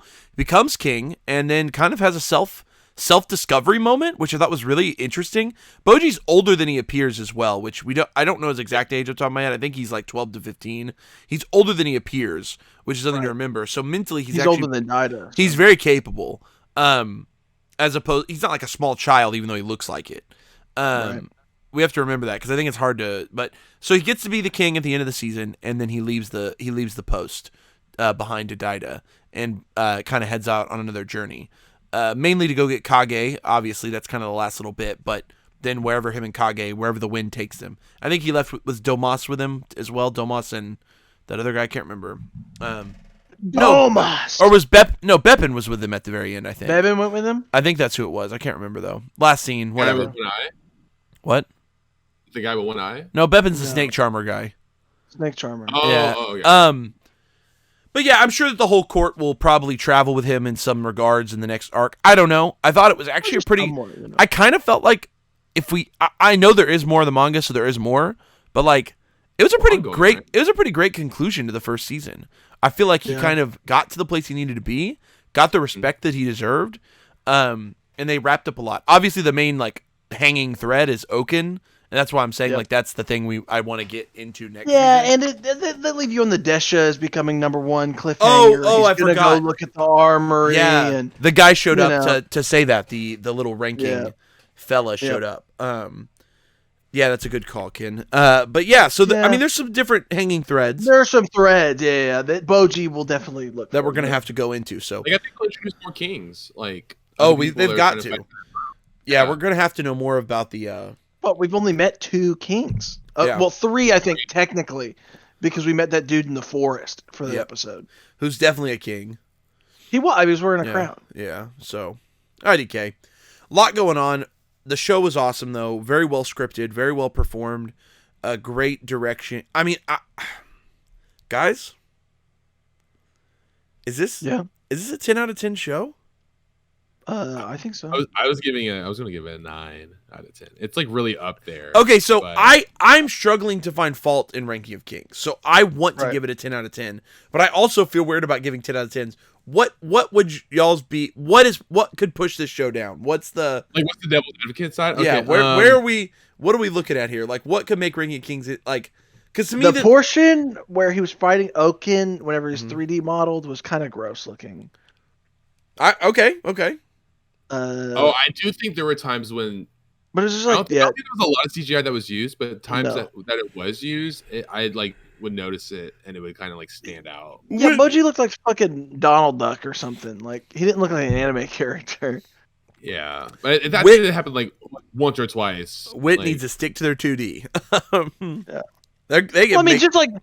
Just Boji in particular is tough because he's like a little guy, you know. It's like a little, It's so he just looks kind of goofy as a model, like a Prince and the Pauper, you know. If I had to force like something to bring it down, it would probably be that. But okay, the biggest reason why I don't want to give it a 10 is because I also just don't want to hand out 10s. I hate handing out 10s. I'm giving it. But this is one of the first shows for sure that we've talked about where I genuinely think that I liked it top to bottom. I felt it was very well scripted. The characterizations were really well done. I felt like the animation was just incredibly well done. The musical score was done well. I just am struggling to find. I know I wanted to be Mr. 10 out of 10. You heard it here first, guys. 10 out of 10 from me, Kenny. I'm giving it. My rating is 10 out of 10. I think this is the only one we've done. What boys give it a 10? Did we all give Odd Taxi a 10 out of 10 also? I can't remember. I think we did too. So this might be only the second show ever that we've watched on this channel that we all kind of feel is. We should give it a little stamp, a little UAP stamp. What are the UAP perfect shows? I mean, this is definitely one of them. Yeah, It's just a wonderful storyline. It's a wonderful presentation. It does suck that the potential like problems with the author that we talked about in another episode. Make sure you guys go watch that episode. That kind of definitely leaves like a bad scar on the show, at least on its public. I just hope that the author isn't getting money anymore. I feel like by the time it's an anime, there's like... Oh, Wit Studio's definitely getting most of the cash at this point. Same thing happened with Demon Slayer. But it's going to pump up sales for the manga, and that's where he will get more money. But I don't know. Yeah, this is just a really great show. I mean, this is a 10 out of 10. Great show. I'm struggling to give it any... Alyssa and I just genuinely loved it top to bottom. We loved every episode, and it's beautifully done, well-paced. Yeah, I didn't have any pacing issues. I didn't have any story issues. I didn't have any characterization issues. There was just very few things about the show I did not enjoy. And I mean, wonderful job. Although Domas, Domas, there's something wrong with that dude's head. He's not well. Do you guys ever notice that? Yeah, he tried to kill himself. Yeah, and then it was like my neck. Yeah, Domas is like strong. Domas gonna need some help, dude. He's gonna need some help. The whole season, I kept thinking to myself, I was like, oh wow. I was like, he's unwell. I was like, he's not well. He cut his hand off. Yeah, chopped his hand off. He was like, I deserve this, and I was like, Domas. Wait, I do want to say, real ass Daida ordered Domas to murder Boji. I do want to say, 110% did do that. real ass Daida did do that without and then much. Boji turned around and saved his damn life. So. Without much influence from Moranjo at that point either. So Moranjo was already in the picture, but he pretty much made that call of his own accord, which is like, damn. Yep. Daida had a great arc though. He was much better by the end. And I'm not gonna lie, I want to bang Queen Hilling. So shout out to Boss. Hilling was what I loved her tsundere attitude more than anybody. Like how she was like, you need to be like a king, blah blah blah. But really, she was just trying to love him. You know, those flashbacks with Baby Boji, they got me, dude. I mean, yeah, me too. Queen Hilling was like Hilling was like the ultimate stepmom. Queen Hilling, 10 out of 10 MILF, dude. I mean, she is like absolutely like the definition of just incredible. All right, well, listeners, you heard it here. WAP boys, UAP boys, giving Ranking of Kings. We give it one WAP out of WAP. If for some reason you just listen to all of these spoilers but haven't watched the show yet, get your ass over to Crunchyroll. Go watch the damn show. If you did watch the show, I'd love to hear your perspectives. If there's anything that you guys felt was maybe a flaw of the show, because we're really struggling to find. I mean, other than maybe some couple wonky animation shots and some of the problems that come along with like the storytelling that the author maybe has some nationalism issues. Oh, it became nighttime before we knew it's now nighttime. It's dark now. All right, Jerry, what's next? What are we talking about next? David, it's your turn. It's your decision. I'm gonna go pee. Right. I'll be quick. Oh, Kenny doesn't want to listen. He's gonna go pee. I'm gonna play. David, he's gone. We're gonna jump in. Here's another David's side. So David's already done Land of Leadale and Sabikui. Boys, get their phones ready so they can tune me out. David, the phone's ready. David, tell the audience what your wrap up and thoughts were on your third show. I really need to go pee. I hope you know. So this next one is very simple, very easy. I also watched Akebi's Sailor Uniform this season, done by Cloverworks. 12 episodes, all on Crunchyroll. And this is like the most, it's a super wholesome slice of life about a girl who is, she's bubbly, she's kind of quirky, not really quirky, but she's pretty outgoing, and she's very intentional with getting to meet her classmates. So the show opens with she wants to get into this prestigious school that her mom used to go to, and she wants to wear the sailor uniform that her mom used to wear. She gets into the school, she studies hard, blah, blah, blah, and she's the only person wearing the sailor uniform, and everyone else is wearing the actual school uniform, so she sticks out. And for some reason, the first episode, we talked about it when we did our seasonal first impressions, there was like some focus on little girl's feet. She was clipping her toenails. There was a pretty intense. It was pretty intense. Little girl's feet. And it's weird. It was weird because like watching the rest of the show, there wasn't really any type of like. That was like the only fan service. Okay, David saying that. For those of you that also watched it, please tell me, is David telling the truth? Because none of us have watched past. Yeah, none of us watched it. So like, if David's saying David might be saying there's no fan service, and there might just be constant feet shots for the whole show. So yeah, he's just reading his manga or asleep anyway. Oh, so, yeah, no. I mean, maybe there was like feet showing because Akebi, so she's really into idols. You said there's more feet. I said maybe. So hold on. So Akebi is really into J-pop idols, and so one of her favorite idols, she like sings and dances to the song like quite a bit throughout the show. She dances a lot throughout the show, and there might have been a scene where she's dancing and her feet are up in the air and she doesn't have socks on. Maybe I don't remember. I wasn't paying attention to this little girl's feet. Okay. It was someone out there was David. Someone out there was maybe. But no, this show was like, it was super wholesome, very cute. Animation was really well done. I really enjoyed the opening and ending songs were also really good song selections. Opening and endings were also animated well. And yeah, I mean the whole show, like with each episode, you're meeting a new member of the classroom. Or Akebi is meeting a new member of the classroom, and you learn more about that character. And all the characters are kind of anime tropey, where there's some that are more reserved, some are like really serious and athletic, others are really bubbly and quirky. And so, you know, the class is filled with those different types of personalities. And then the season ends with the typical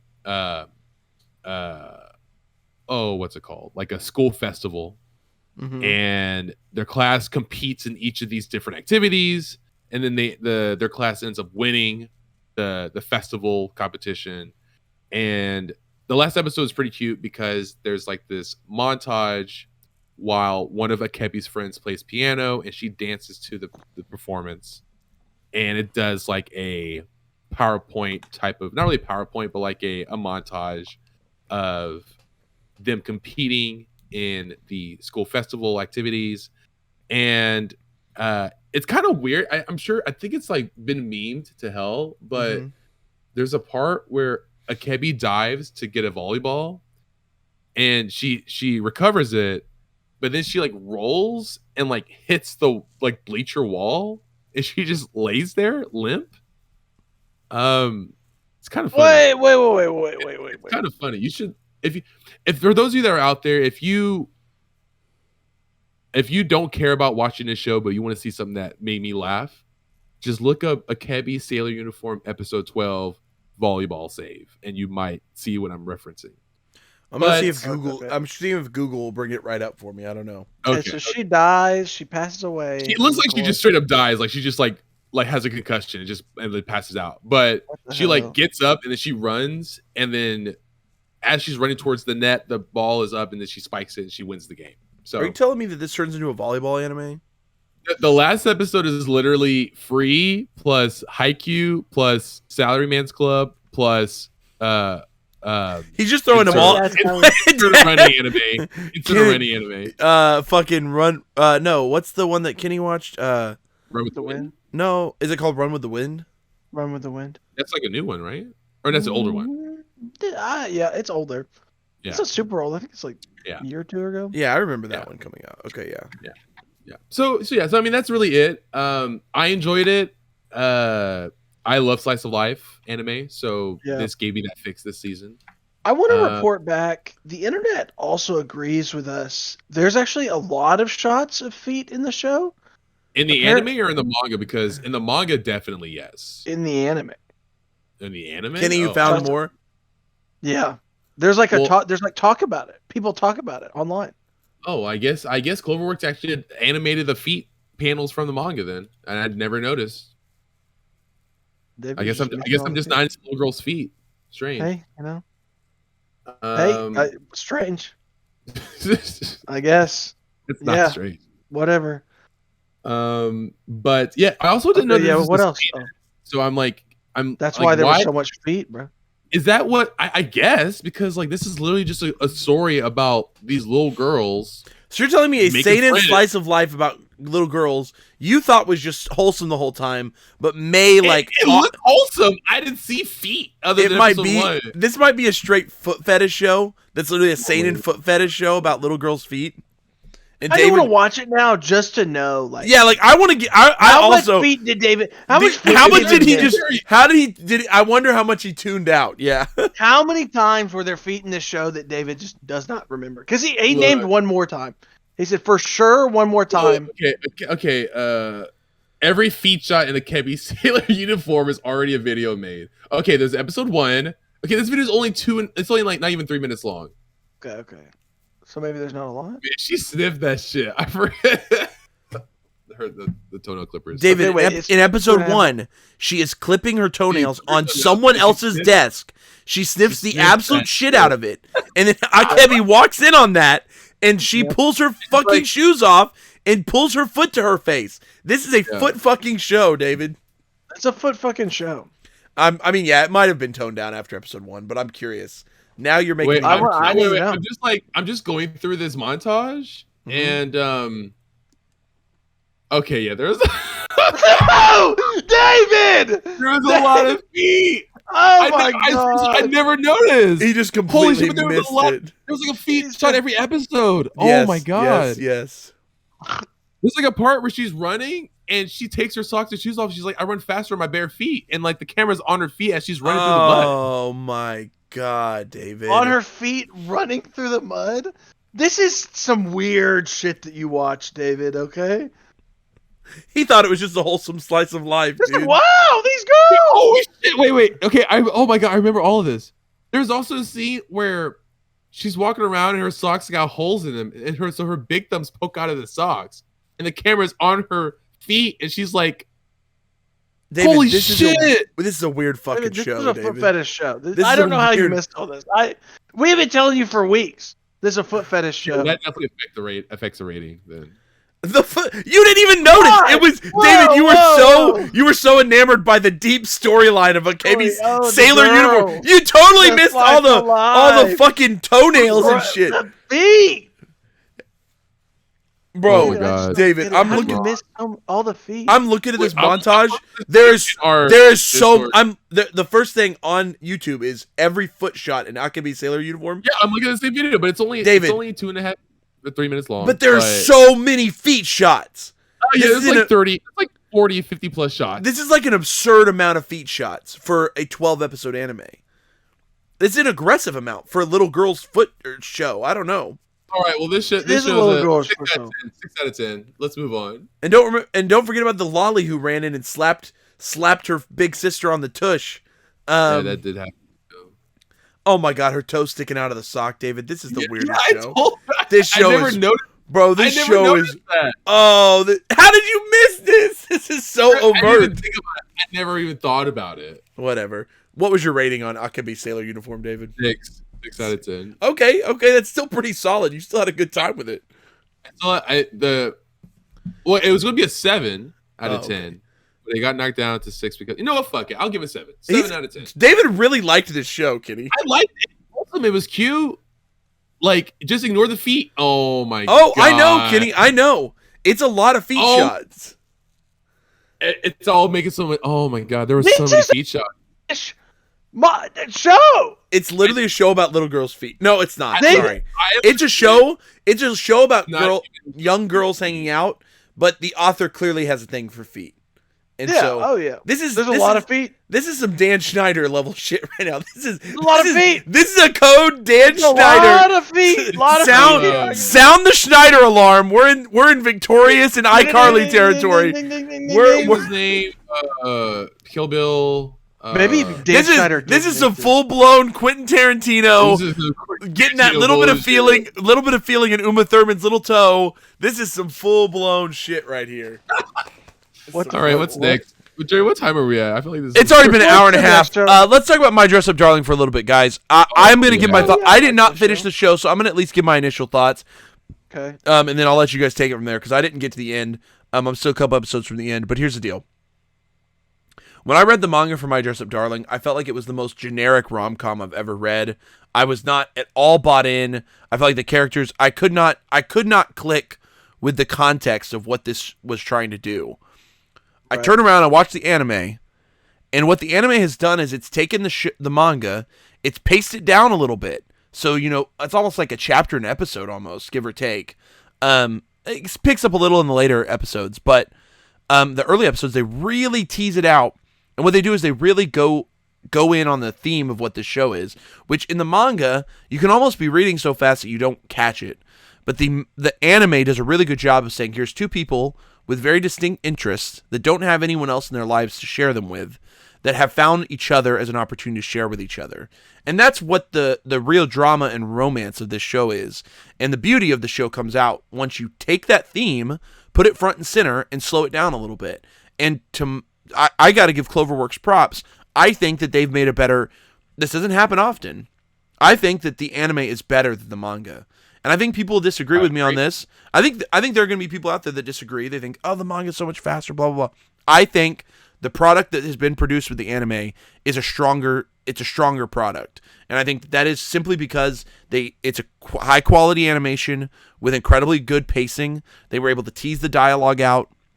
The actors, the performers did a really great job, and they were actually able to deliver, I think, a more heartfelt and a more settled presentation that actually connected with me as a viewer more so than I ever was connected with the manga after reading it. And I will admit, maybe if I read the manga a little bit further, I just was completely detached from the series after one volume. I thought the anime was going to suck.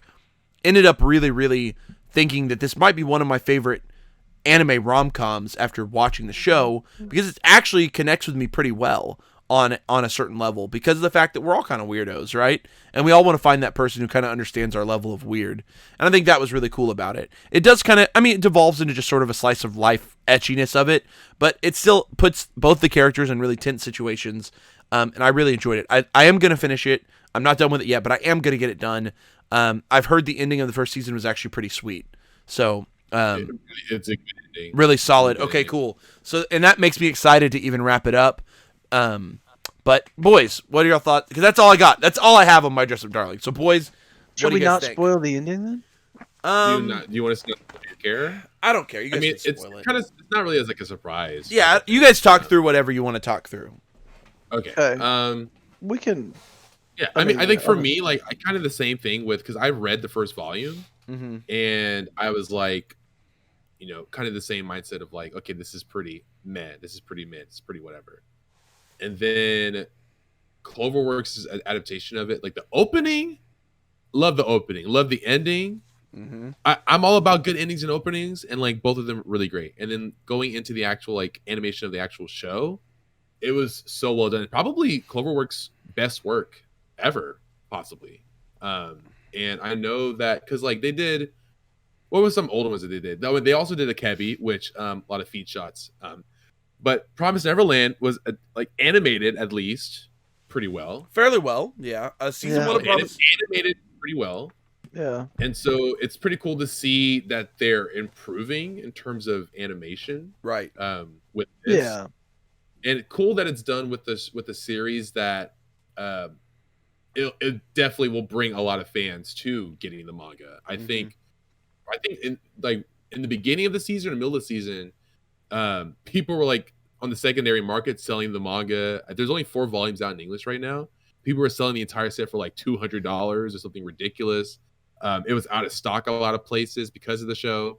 So it's just kind of wild to see how good an adaptation. I mean, it's just another example of a good anime adaptation really selling and pushing the series forward, which is really cool. Right. Yeah, I really like My Dress Up Darling for one really particular reason, and that's Maureen likes what's the main guy's name? Gojo. Gojo. Maureen likes Gojo, and that's clear. And I really, really like that. I think in a lot of like rom-coms, we so often will just get the boys' perspective or whatever, and then all you see is like the girl blush from a panel. No, Maureen is in love with him, like straight up, like, and she finds that out very early, which is very cute and very funny. And I think that I really like that about their dynamic. And I also like that Gojo is like, yeah, he's stoic. He's really interested in things, and whenever he is, he's good at them, and he does well. Really naive, yeah, which is very. But he's cute, but he's driven. That's what I like. Like what Jerry was saying, it's like very cool to see, and I wouldn't be surprised if this show alone gets people into cosplaying. Yeah, no, I wouldn't. How like well and like how, like the type of positive light it's shown on cosplaying, and shown like it's not like something that it's like anyone could do. Not, you don't have to be a specific body type or skin color or whatever. And it was pretty cool that it pointed on that in the show. And I think that's something that I think we've discussed on this before, where just like in the anime community, like at cons or like just like with cosplaying, that's sometimes seen as a blocker or a deterrent for a lot of people because they don't fit a character. But it was cool that they touched on that theme in this show. So yes, I enjoyed that. But yeah, I mean, I loved it. This is probably, of the winter releases, this is easily my favorite show. And I think it wasn't really like a lot of competition. But I mean, yeah, we kind of decided that after we watched the shows. Yeah, I mean, yeah, I didn't even feel like the other 2 shows I picked for my top 3 were even like close. You know what I mean? Like, this was the best show. Yeah. I think I picked Sabikui Bisco. So yeah, we I see like that one. I think I picked Peach in a Pod. Peach in a Pod. I would love to watch Peach in a Pod. But it's not on. Oh yeah, Police in a Pod. R.I.P. It's getting lost in the shuffle. It's getting lost in the shuffle for some reason. They need to get it over to Crunchyroll ASAP. They do. Why is it not over? I don't know. They don't care about it. They were like, let's put Dragon Ball on. Like, Dragon Ball was important, but yeah, I don't know. Wild that we can now watch all of Dragon Ball from everything on Crunchyroll right now. Except that is kinda cool. except for Kai. Well, Kai just like not exist. Is it just beggars can't be choosers? There's some issue. I don't know what's going on with Kai's. Like never been available streaming on a lot. I don't know why Kai. I don't know. You have to just buy it if you want it. Okay, but yeah. Yep. Boys, My Dress Up Darling. Great. Would you guys want to rate Dress Up Darling? Because I don't want to rate it yet. Since just I haven't the finished season? It. This season alone, Yeah, I give it. Would you guys want to rate it out of 10? Because I'm gonna wait to rate mine because I haven't finished it, but I want to hear what y'all's thoughts are. I feel like an 8.5, like a high 8. Kenny said 8. I was thinking 8. I think that this is better than Rent a Girlfriend, which is one that I thought I liked a lot. When I watched Rent a Girlfriend, I thought I liked it a lot. The more that I've sat on Rag, and the more that I hear about what keeps happening, like 30 volumes. I'm just worried. It's like I think the first season of Rent a Girlfriend is really, really good. It just sucks to see that it's just getting worse, and I think this is better than that. Honestly, now that I think about it, but again, if I were to just have read the manga for Rag, I don't know. I only watched the anime, so I don't know if if the anime made it better, because this anime makes this manga a lot better for me. But Rag's art is very good in the manga. Like Rag manga compared to Dress Up Darling has beautiful art too, though. I think Marin's drawn. I think it's all right. She's okay. One dissent about Dress Up Darling. Come on, just put them in college. Why are they high schoolers? Yeah. Why is Marin a high schooler? I just don't get it. Why is the younger sister's a middle schooler? This is a manga series written for adult men. It's a seinen manga. It's being advertised directly to adult men, and it is intentionally placed in high school. And to me, the concept of high school does not matter to this story. You could tell the exact same story and have them be adults. You know what I mean? Like fuck them kids. There's basically. literally like just like what's the point where they have 9-to-5 jobs and then do this on the side. This could easily have been. You could have set up pretty much the exact same dynamic, the exact same type of storytelling, and just placed them in college. And Gojo could have been the same type of character who has not really had friends, still lives with his grandpa. You could have set up all that same storytelling and just made them older. I don't love how much they sexualize a Marin who's implied to be like a 15 or 16-year-old girl. The character is drawn aggressively sexualized, and both in the anime and the manga. And animation on her titties. It's a lot. It was extra. It is a lot, and I'm not a huge fan of that. That is my one of my biggest complaints about the series. Rent a Girlfriend on that front did it right and put them all in college, made them all adults, made them all of age, and I don't love that they still sexualize. I don't know. Sometimes things can be over sexualized and it can be a lot of fun, if done right. But I don't know. This show. That's the one thing about My Dress Up Darling that I do have some issues with. Because despite that, the story underneath it is actually pretty fun. And yeah, I don't know. Yeah. All right, boys. You know what comes next. David! All right, here's my last one that I watched this season. So this is technically a season 1, part 2. So it's 86-86. And was this a fall release or was this actually further back? This is summer. Wait, what? This is spring. The first part? Yeah. Oh yeah. That's so interesting. It had such a weird release schedule. Didn't it just do like a Mushoku Tensei and like they released half and then they took like a 2-core break and then released another half? Oh, I guess that's not where we. And now JoJo's is doing the same damn thing. It's a new common trope, dude. Yeah. I'm just saying. So I guess this was a spring. The first part was a spring release of last year, so spring 2021, and then the second part was a, I guess a winter release. Although I remember seeing some episodes last year, but anyway, so the entire season finished. So it was I think 23 episodes total, and the first half is for those of you who've watched the show. So it's like a political, like it's like a militaristic type of show where there's war. It's like a Gundam show.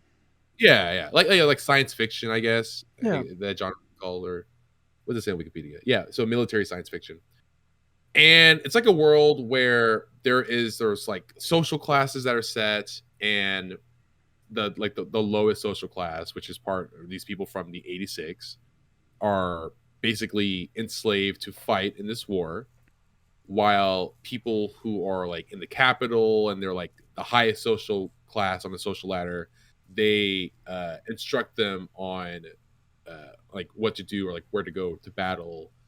Basically, give them instructions. And so the first part of this season 1 is we see the 86 group. We meet the main characters. There's like 20 plus characters that we meet in the beginning, and every episode, like a few of them die up until it gets to the final 5. And then part 1 ends with the final 5 seeming to have been killed as well.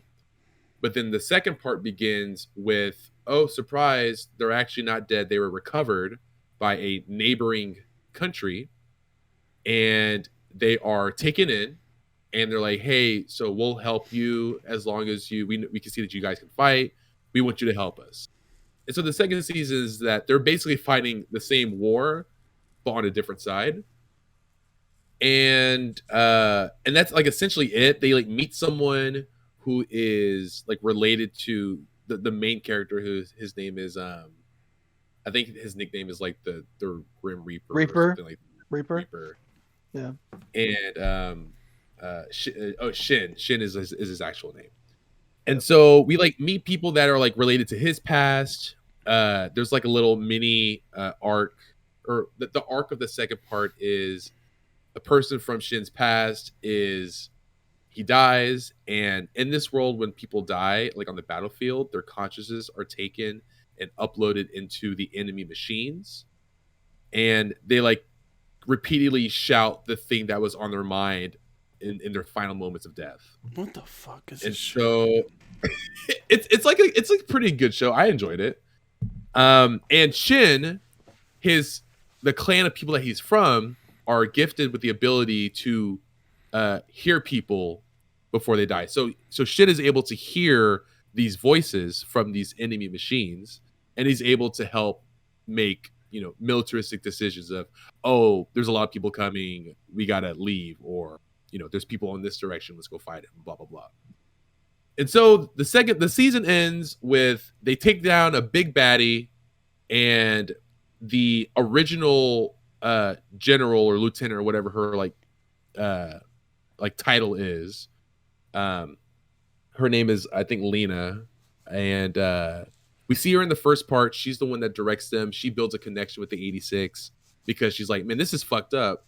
Like, just because you're 86 doesn't mean you should be enslaved. And she like has a lot of realization, a lot of not really a change of heart because she was good before, but realizes that what her country is doing is fucked up. And then at the very end, she leaves that country. She goes to where the 5 who are still alive at the end that made it, she goes to where they're at. And then the season ends with them being reunited in person for the first time. And now they can work together. And then she fucks Shin, right? Shin right there. A1 Pictures animated the entire thing. It was actually pretty cool. Incredible. Crazy. So that's the entire season. You're telling me full back blown out, just absolute destruction. Yeah, just blam. Absolute Shin. Last 15 minutes of the episode. Took the entire rod. Straight cheekage, dude. Okay. But no, like A1 Pictures did a great show adapting this. I thought, like, musically, fire openings. The part 1 opening of last year was one of my favorite openings all of 2021. The second opening for me so far is up there for best opening so far in 2022. So great job there. Animation was really, I thought, pretty well done. All of the machines were done with CGI, but it was actually pretty good CGI. I didn't really have any complaints with their use of CGI. Who was that studio again? A1? They're pretty solid. I'll give them that. Yeah, they did a pretty solid job. So yeah, I enjoyed it. If you're into kind of like what Kenny was saying, like Gundam-esque shows, and there's some like political drama that happens, and you haven't seen this show yet, I think most Gundam is generally like political drama. Yeah, I think all Gundams kind of usually have like a political. They're usually just like takes on politics, Yeah. Yeah. Well, it's definitely used in this show as well. So if you're into that, I'd recommend 8686. I give this shit a 8 out of 10. Right. This is pretty good. David liked it. Wow. Kenny, you still have to watch part 2, right? I do. But you actually my my plan is that this show can be a little slow and can be very exponential, which can make it boring to like stay attentive. Right. But I think it did that more heavily in the second part. So I enjoyed the first part more than the second part, but overall it was still like collectively a good season. Solid 8 out of 10 from David for 8686. So if you guys like mechs and political drama and that sort of stuff, I guess give it a shot. Vladilena Melise or whatever the fuck her name is was the lead character. She got her too, which is like was the lead kind of a waifu? Yes, some would say. Okay, I respect it. Last show. Oh, David, you don't have any more single shows to talk about, do you? The last thing. This is the last show. We're almost done with the full blown. This is the winter wrap up. Here it is. Yep, and I know what it is right here. It's Vampire Night, baby. Oh, it's Vampire Night. It's the last show of the night, boys and girls. We love Vampire Night here at the Vampire Night Podcast. Thank you again for supporting and tuning in. We're doing it, guys. Vampire Night is about Yuki Cross at the Cross Academy. So, you gonna tune in? All right. Vampire Night. Vampire Night, guys. No. Last show of the night. We're going to be brief on this one because a lot of people have probably been talking about the show nonstop. Attack on Titan. Final season. Part 2. I have not watched the finale of the season. I don't think it's going to change my perspective on it too much. But they did like a weird 2-week break or something before the finale. What, David? You get close to your mic. One more time. If it does change your perspective. Did the finale change your perspective on it? No, because I already know it all because I read it. But then I don't think it's going to be that. So I mean, here's the deal. I'll let you continue. Here's the deal about Final Season Part 2. Final Season Part 1 to me was Isayama setting up the final, what Kenny used to call it's the Gundam treatment. We get the politics, we get the world understanding, all that stuff. Yep. That is what Final Season Part 1 was. And I really felt like Isayama did a really great job setting it up. The layup was great. So Final Season Part 1 felt really solidly narratively strong because it was a lot of this surprise, here's Marley, here's what all this means, here's what the implications are on the world. That's literally where the season starts because Season 3 ended on them reaching the shore and realizing they're on an island. After we got some flashbacks of Aaron's dad, so on and so forth, because we know now. But the final season, Part 2, has been him the only way I can describe this is it's Isayama trying to tie up loose ends and create big moments. And that's exactly what he continues to try to do throughout this arc. And Mappa just continues, to me at least, not deliver some of the tension that I would expect from these scenes and maybe what you might get. I don't know. They almost are trying too hard to adapt the manga 1-to-1 in a way that normally I would love that. Normally that's what you want out of an adaptation. But it's almost holding the anime adaptation back a little bit because Wit's adaptation was so good at taking the content and improving it that it's almost weird to see it being done almost exactly on both a visual level and on a storytelling level. It almost feels a little bit off. But one thing that I've talked about with Isayama's storytelling in the past is he does this thing where he'll reveal some big thing and it's totally out of left field. It's not within the characterization of the character at all. It's totally not. He does these big, massive reveals. The one that always kind of is interesting to me is the Reiner and Bertolt reveal, which just feels very out of left field. And then what he proceeds to do is the following chapters after the big reveal, he slowly walks you through why his reveal made sense, which is not the normal way that storytelling goes. The normal way is that there are clues and hints towards a big reveal. Then the big reveal happens, and the reader gets it. They're like, I get this reveal because you've done a great job getting me here. Okay? That's normally how things work. Isayama likes to turn that on its head frequently. He often likes to do these things where it's big reveal first, and then let's walk it forward. And Final Season Part 2 has maybe one of my least favorite ones, which is the moment where Eren is in his dad's ear. I love that meme so much. Do it. Eren's in his dad's ear, and it turns out that me, dude. He started it all, Jerry. It's always Aaron. It turns out that Aaron's dad, the Attack Titan. The big reveal is that the Attack Titan's power allows him to see the past, present, and future of every holder of the Attack Titan, all of them. So that means his dad has all of Aaron's memories from before Aaron was even created. His dad has all of Aaron's future in his head already. So we are then revealed where we thought that Grisha was this. The reveal is that Aaron was the mastermind all along behind all of this. And there's this just ridiculous. And slowly we try to peel that back. There's these scenes where Aaron's like on the other side. He's talking to the original Ymir or whatever. We try to get this better. All of that just starts to feel so. It is just the culmination of like what Isayama struggles with, in my opinion. Like it is. It's not that the storytelling doesn't make sense. It makes sense. We can understand it. It just doesn't feel very strong. It doesn't feel like it's deserved.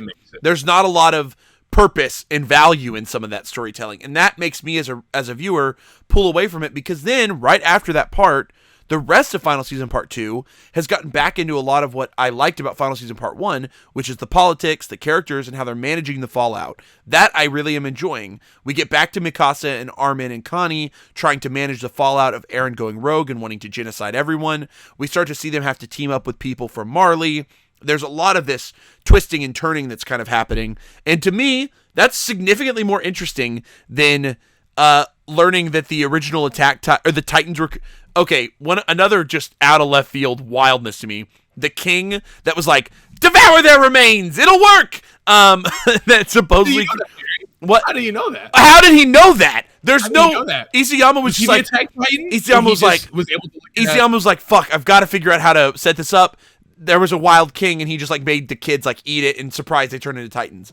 That again, there's like all these little holes in this final part where many of the payoffs are feeling undeserved in the storytelling grand scheme of things, where the political side is actually still very, very cogent to me. It's working.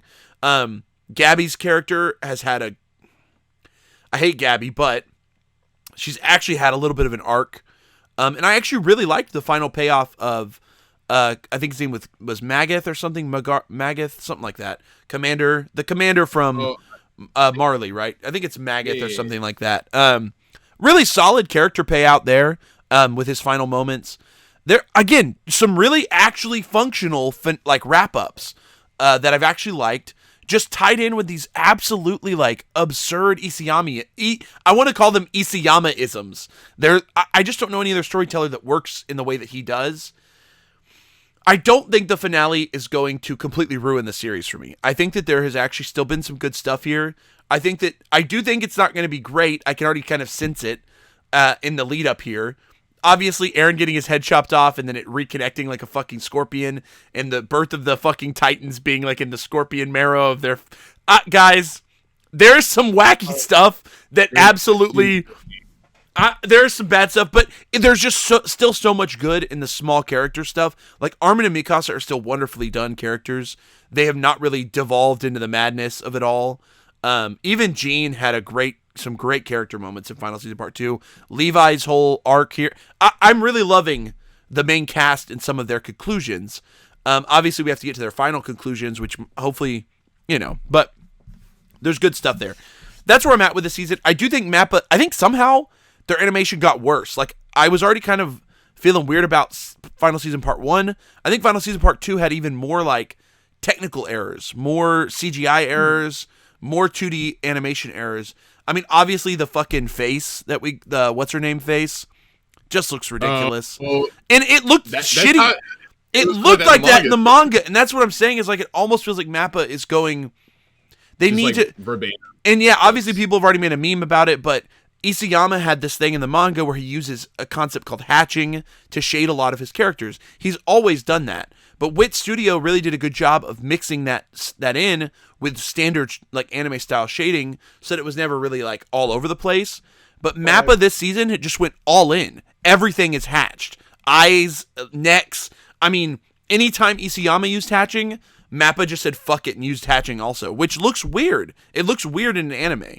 it doesn't really work in an anime all the time. So people have memed it to all hell by like showing they'll show like Naruto, and then it's like original, and it's like Naruto animated by Mappa, and they'll just like add hatching. So it's like one of the memes that has derived from this season. I just don't know. I'm still bought in. I haven't spoiled myself. I don't know the ending of Titan. Whatever the last 8 chapters are, I don't know them still. I've avoided the ending. I'm still anime only, and I'd like to try to keep it that way, but Mappa fucking cuckolded me and told me that I'm going to have to wait another... For 8 chapters to be animated, it's like such a ridiculous... Yeah, the fact that I'm going to have to wait a year for these last 8 chapters till January of 2023, it's tough now. I'm definitely... more tempted now than I was last year, because last year there were still like 30 chapters needed, you know? So I was like, I can wait. There's still a lot of content left. I can wait a year. But the fact that they're leaving me hanging with 8 chapters to make me wait a year really bothers me. Yeah, you can read 8 chapters in like 30 minutes. I don't know what the Mappa decision... Yeah, exactly. I could be done with Titan. I could just be done with it tonight if I really wanted. Yeah, I could go watch the last episode and then come upstairs and read the whole series and be done. And... I'm kind of bummed that I don't know. I don't know if I'm going to put myself through it. I don't know. The fact that they're making me wait a year. Other than that, the ending or the opening song was another fucking banger. I got to give that to Mappa. Rumbling song was I love the ending song solid music choices. Again, I just felt like animation wise, this was a bit of a drop down. It was even weaker than Final Season Part 1. And I just feel like overall storytelling quality was wobbly as hell in this part compared to part 1 of the final season. But there were still some really solid moments that I really, really loved. The pacing was also a major issue this part for some reason. Where last part they were doing more like a chapter and a half, sometimes almost 2 full chapters per episode. They reduced it down to essentially 1 chapter an episode every episode. And that pacing is not too bad because the chapters are obviously monthly chapters, so they're like 40 to 45 pages, which is still pretty solid. But the pacing, you could noticeably by about the middle of the final season part 2, you could tell the pacing was feeling a little sluggish. And it just felt like the storytelling was kind of taking a little bit of a slowdown. It was mixed for me. But so this is definitely a weaker part. Even though I haven't seen the finale yet, I definitely could rate this. To me, this is like a 6, unfortunately. I think this is like a 6. Give it. Yeah, maybe a 5.5, maybe like one of the weaker parts of Titan as a whole, one of the weaker sections of Titan. Still not terrible because the series as a whole is going to be, to me, a strong series once the whole thing is wrapped up. But this, just rating this little part, final season part 2, it feels more like a 5.5 or a 6 to me. So that's kind of where I'm at with David. Did you have any concluding thought? I just wanted to get through that. Anything to add on there? So me knowing the ending, I just know that the last, I won't spoil anything, of course, but the last 8 chapters are very exposition dumpy, and it's Isayama trying to, as Jerry was saying, trying to provide answers for everything that's happened, mainly answers for why Eren is doing what he's doing, and like the motivation there. And we do get answers for all of that, but like people's reactions to that answer will likely not be good, as per the reaction to the manga. The manga, as per that reaction. If Mappa continues doing verbatim what's in the manga, then it's probably going to be a disappointing ending story wise. We were saying earlier, we don't know if Isayama comes in and is like, "Hey, people hated my original ending. Let's do something different, Mappa." In which case we'll get something original, which, I mean, it'll be kind of weird just releasing 8 episodes. So if it kind of makes sense to me that they might add a little bit more or go through what the manga has, but could like build some more like epilogue context, I guess. So with this part 2 season alone though, since that's what we're talking about, I mean, basically everything that Jerry said, I pretty much feel the same way. Cool. The biggest thing for me is that, like, once we started getting into discovering that, Titans actually have, like, another ability type of thing. And, like, Tech Titan. Like, anything involving time in a plot, like time traveling, or it's just, like, such a cop-out of the writer. And it's, like, it just makes the story messy. It just, like... It's basically saying I had no way to write myself out of this hole, so let me just retcon it by introducing, time traveling or whatever. Right. So it's kind of how I see it. It's kind of disappointing, but I guess for it to make sense with all of the big reveals, Isayama didn't really have a choice. Or maybe there was, but he just couldn't think of one with the timing that he had. Since he just wrote himself around in a circle, dog. I mean, it's just what it's just what he does. Like, he just did it so many times in Attack on Titan that, like, it just is a disappointing acceptance of this. It's not new. Like the guy who wrote Lord of the Rings has certain things about storytelling that he would do. Every author has little quirks, and this is his thing, man. He likes to do these like big reveals that are just like out of left field, and then he likes to try to write himself back around to them, which is it works sometimes, and it works and it doesn't work other times. And I just feel like that part was like a little disappointing. Yeah. Especially with how a majority of the whole series as a whole has been really good. Yeah. It's disappointing to get to the end and have it fall flat on its face. Yeah. And that's kind of what I'm thinking will happen if it's verbatim for these remaining chapters. So we'll see. It'll be interesting to see that played out. But I agree. But yeah, I was thinking the same number. I was thinking 6, like a 6.5. Like there was still like a lot of things redeeming it for me, like the characterizations other than Aaron. Right. Fuck Aaron, he's a mass murderer. And the music and I like the hatched look. That might be a hot take, but I like that it does look more like the manga, but like a little bit better. Okay. I think it helps it look more helps it make it look darker in tone. I'll respect it, David, even if I don't like it. I'll respect your opinion on this. Yeah. I think Wit did it better, but I think if Wit did this season, having it be like more like bright, like with Wit's original design, right? It would like animation would look beautiful, sure, but I think I am curious. Dark, I think Mappa's decision looks pretty good. I'm definitely curious what the original team would have done with this part. Like, they would have had to darken the tones. They would have had to change some things up. Yep. They couldn't have gone for the sort of bright and colorful look that they did with the first 3 parts, where it was kind of like contrasted. Right. I would have loved to have seen some, and I don't know. I'd have to look into it. It's very possible some of Wit's team maybe went over and helped the Mappa part as well. I'm sure there was at least a little bit of overlap. I just don't. I'm pretty sure it was a different animation director though, which generally decides the main look of the show. And I'm pretty sure it switched from when it switched to Wit to Mappa. So I think that director is probably your main person to look to when it comes to the look of the show. But yeah, that's it. Attack on Titan final season part 2, final season part 3 is next year, January 2023. That's a wrap, boys. And that is it. That is our winter 2022 wrap up. And it brings us to our spring 2022 first impressions, which we'll be posting next. Hopefully you guys are looking or following us over on Instagram at, isn't it _UAP _boys now? What boys? _UAP Wop. Perfect. Make sure you're following us over there. We did already put our 13 shows, but we do have a minor correction. We had 2 shows that were on there. One that is airing pretty late in the season, so we decided to get rid of it and replace it with one that we wanted to do instead. And we also decided to drop another one just because we don't know what the release calendar looks like for it. So we kind of just want to push it to the side for now and do 13 ones that will definitely be out by next week. That way we aren't getting delayed. But we'll definitely talk about those 2 other shows. So a couple of Cuckoos and Summertime Rendering. We will have some discussion about those. No way we should miss those for sure. But we're just pushing them off for now. We've replaced them with Aharen-san wa Hagaranai, I think is the name of the show, right? Yeah, what is it? Aharen-san is weird, I think. Yeah, it's like Aharen. It's a Shonen Jump Plus manga that's also getting adapted this season. So we've added that one in.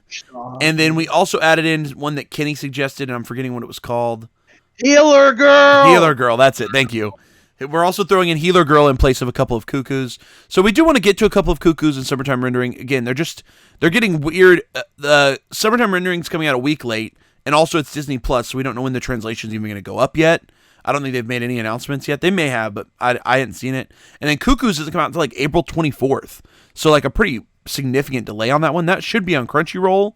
But yes, we pushed that one back. So if you go to our Instagram, you'll see the rest of the shows. And then just know that Aharen-san and Healer Girl are swapping in. Kenny did want us to maybe add an honorable mention, and we're going to let him talk about it, and it's a BL horse manga or something, or anime. Boys love horse sports anime. We decided not to include it in our actual 13, but boys love horse sports anime. That is, Kenny's going to talk a little bit. What was it called again, Ken?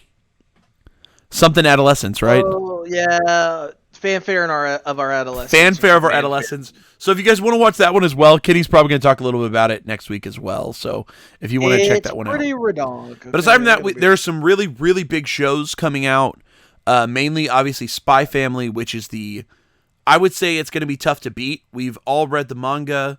We know a little bit about it. It's going to be a tough show to beat. Wit Studio is helming it with Cloverworks. I think it's Wit Studio and Cloverworks. I think it's going to be a great show. I think there's going to be no way around that because we know how good the source material is. So that's going to be tough to beat. We also have Aoashi coming out this season, a really solid sports soccer anime, football for those of you that are not in the U.S.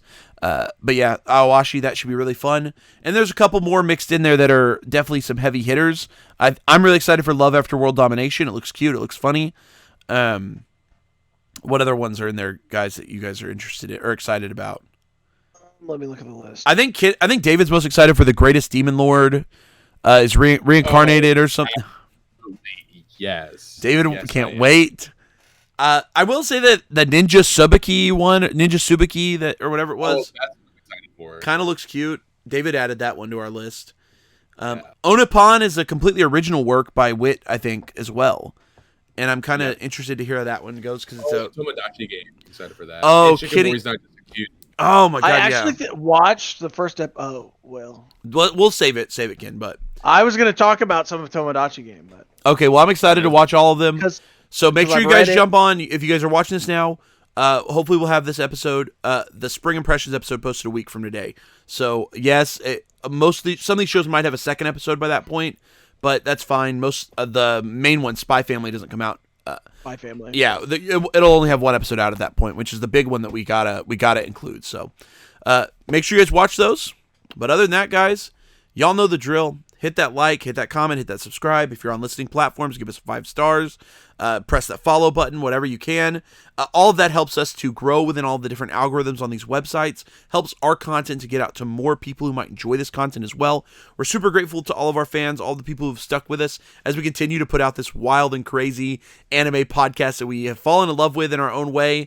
And we're really grateful for the community that's kind of built around it and those of you that engage with the content. We try our best to engage back and to do some things that you guys suggest. So if you guys ever have any great suggestions, we definitely want to get some more guests on. We would love to have a cosplayer on. So if anyone has any cosplayers. If you're listening to this podcast and you want to be on the show. Yeah. Any cosplayers any cosplayers who have sort of a public profile or public persona, we would love to potentially have you on the show. We're looking for some cosplayers that might be interested, as well as maybe having a couple more manga tubers on. We've had some really good times with manga tubers, and we're also trying to get some more voice actors on. We know you guys have enjoyed those episodes as well. So we're trying to just mix it up and do some different stuff as well. But obviously we love to do our regular stuff, which is our impressions, our wrap-up videos, really digging into the anime. And God, this was a deep one, guys. We just went through a lot of stuff.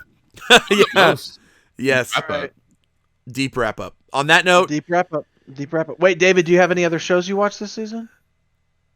Yeah, but we're out of time, so it's fine. Okay. David said there were a couple other shitty shows. Oh, wait. We totally missed Salaryman's Club. It's not over though. So I feel weird about there's 2 or 3 more episodes left. We'll wait till it's over. Later. David and Kenny will talk about it when it wraps up. It's a sport anime about badminton. It's an original series too, so you guys should check that one out before Kenny and David talk about it when it wraps up in a couple weeks. You don't want to watch Jerry? I don't think I'm going to watch Salaryman. Hey Jerry, are you not going to watch that one? Probably not in my style. But it's fine. On that note, guys, thank you guys for watching. This has been another episode of the Uncensored Anime Podcast, and we're saying peace to WAP Podcast. WAP. WAP.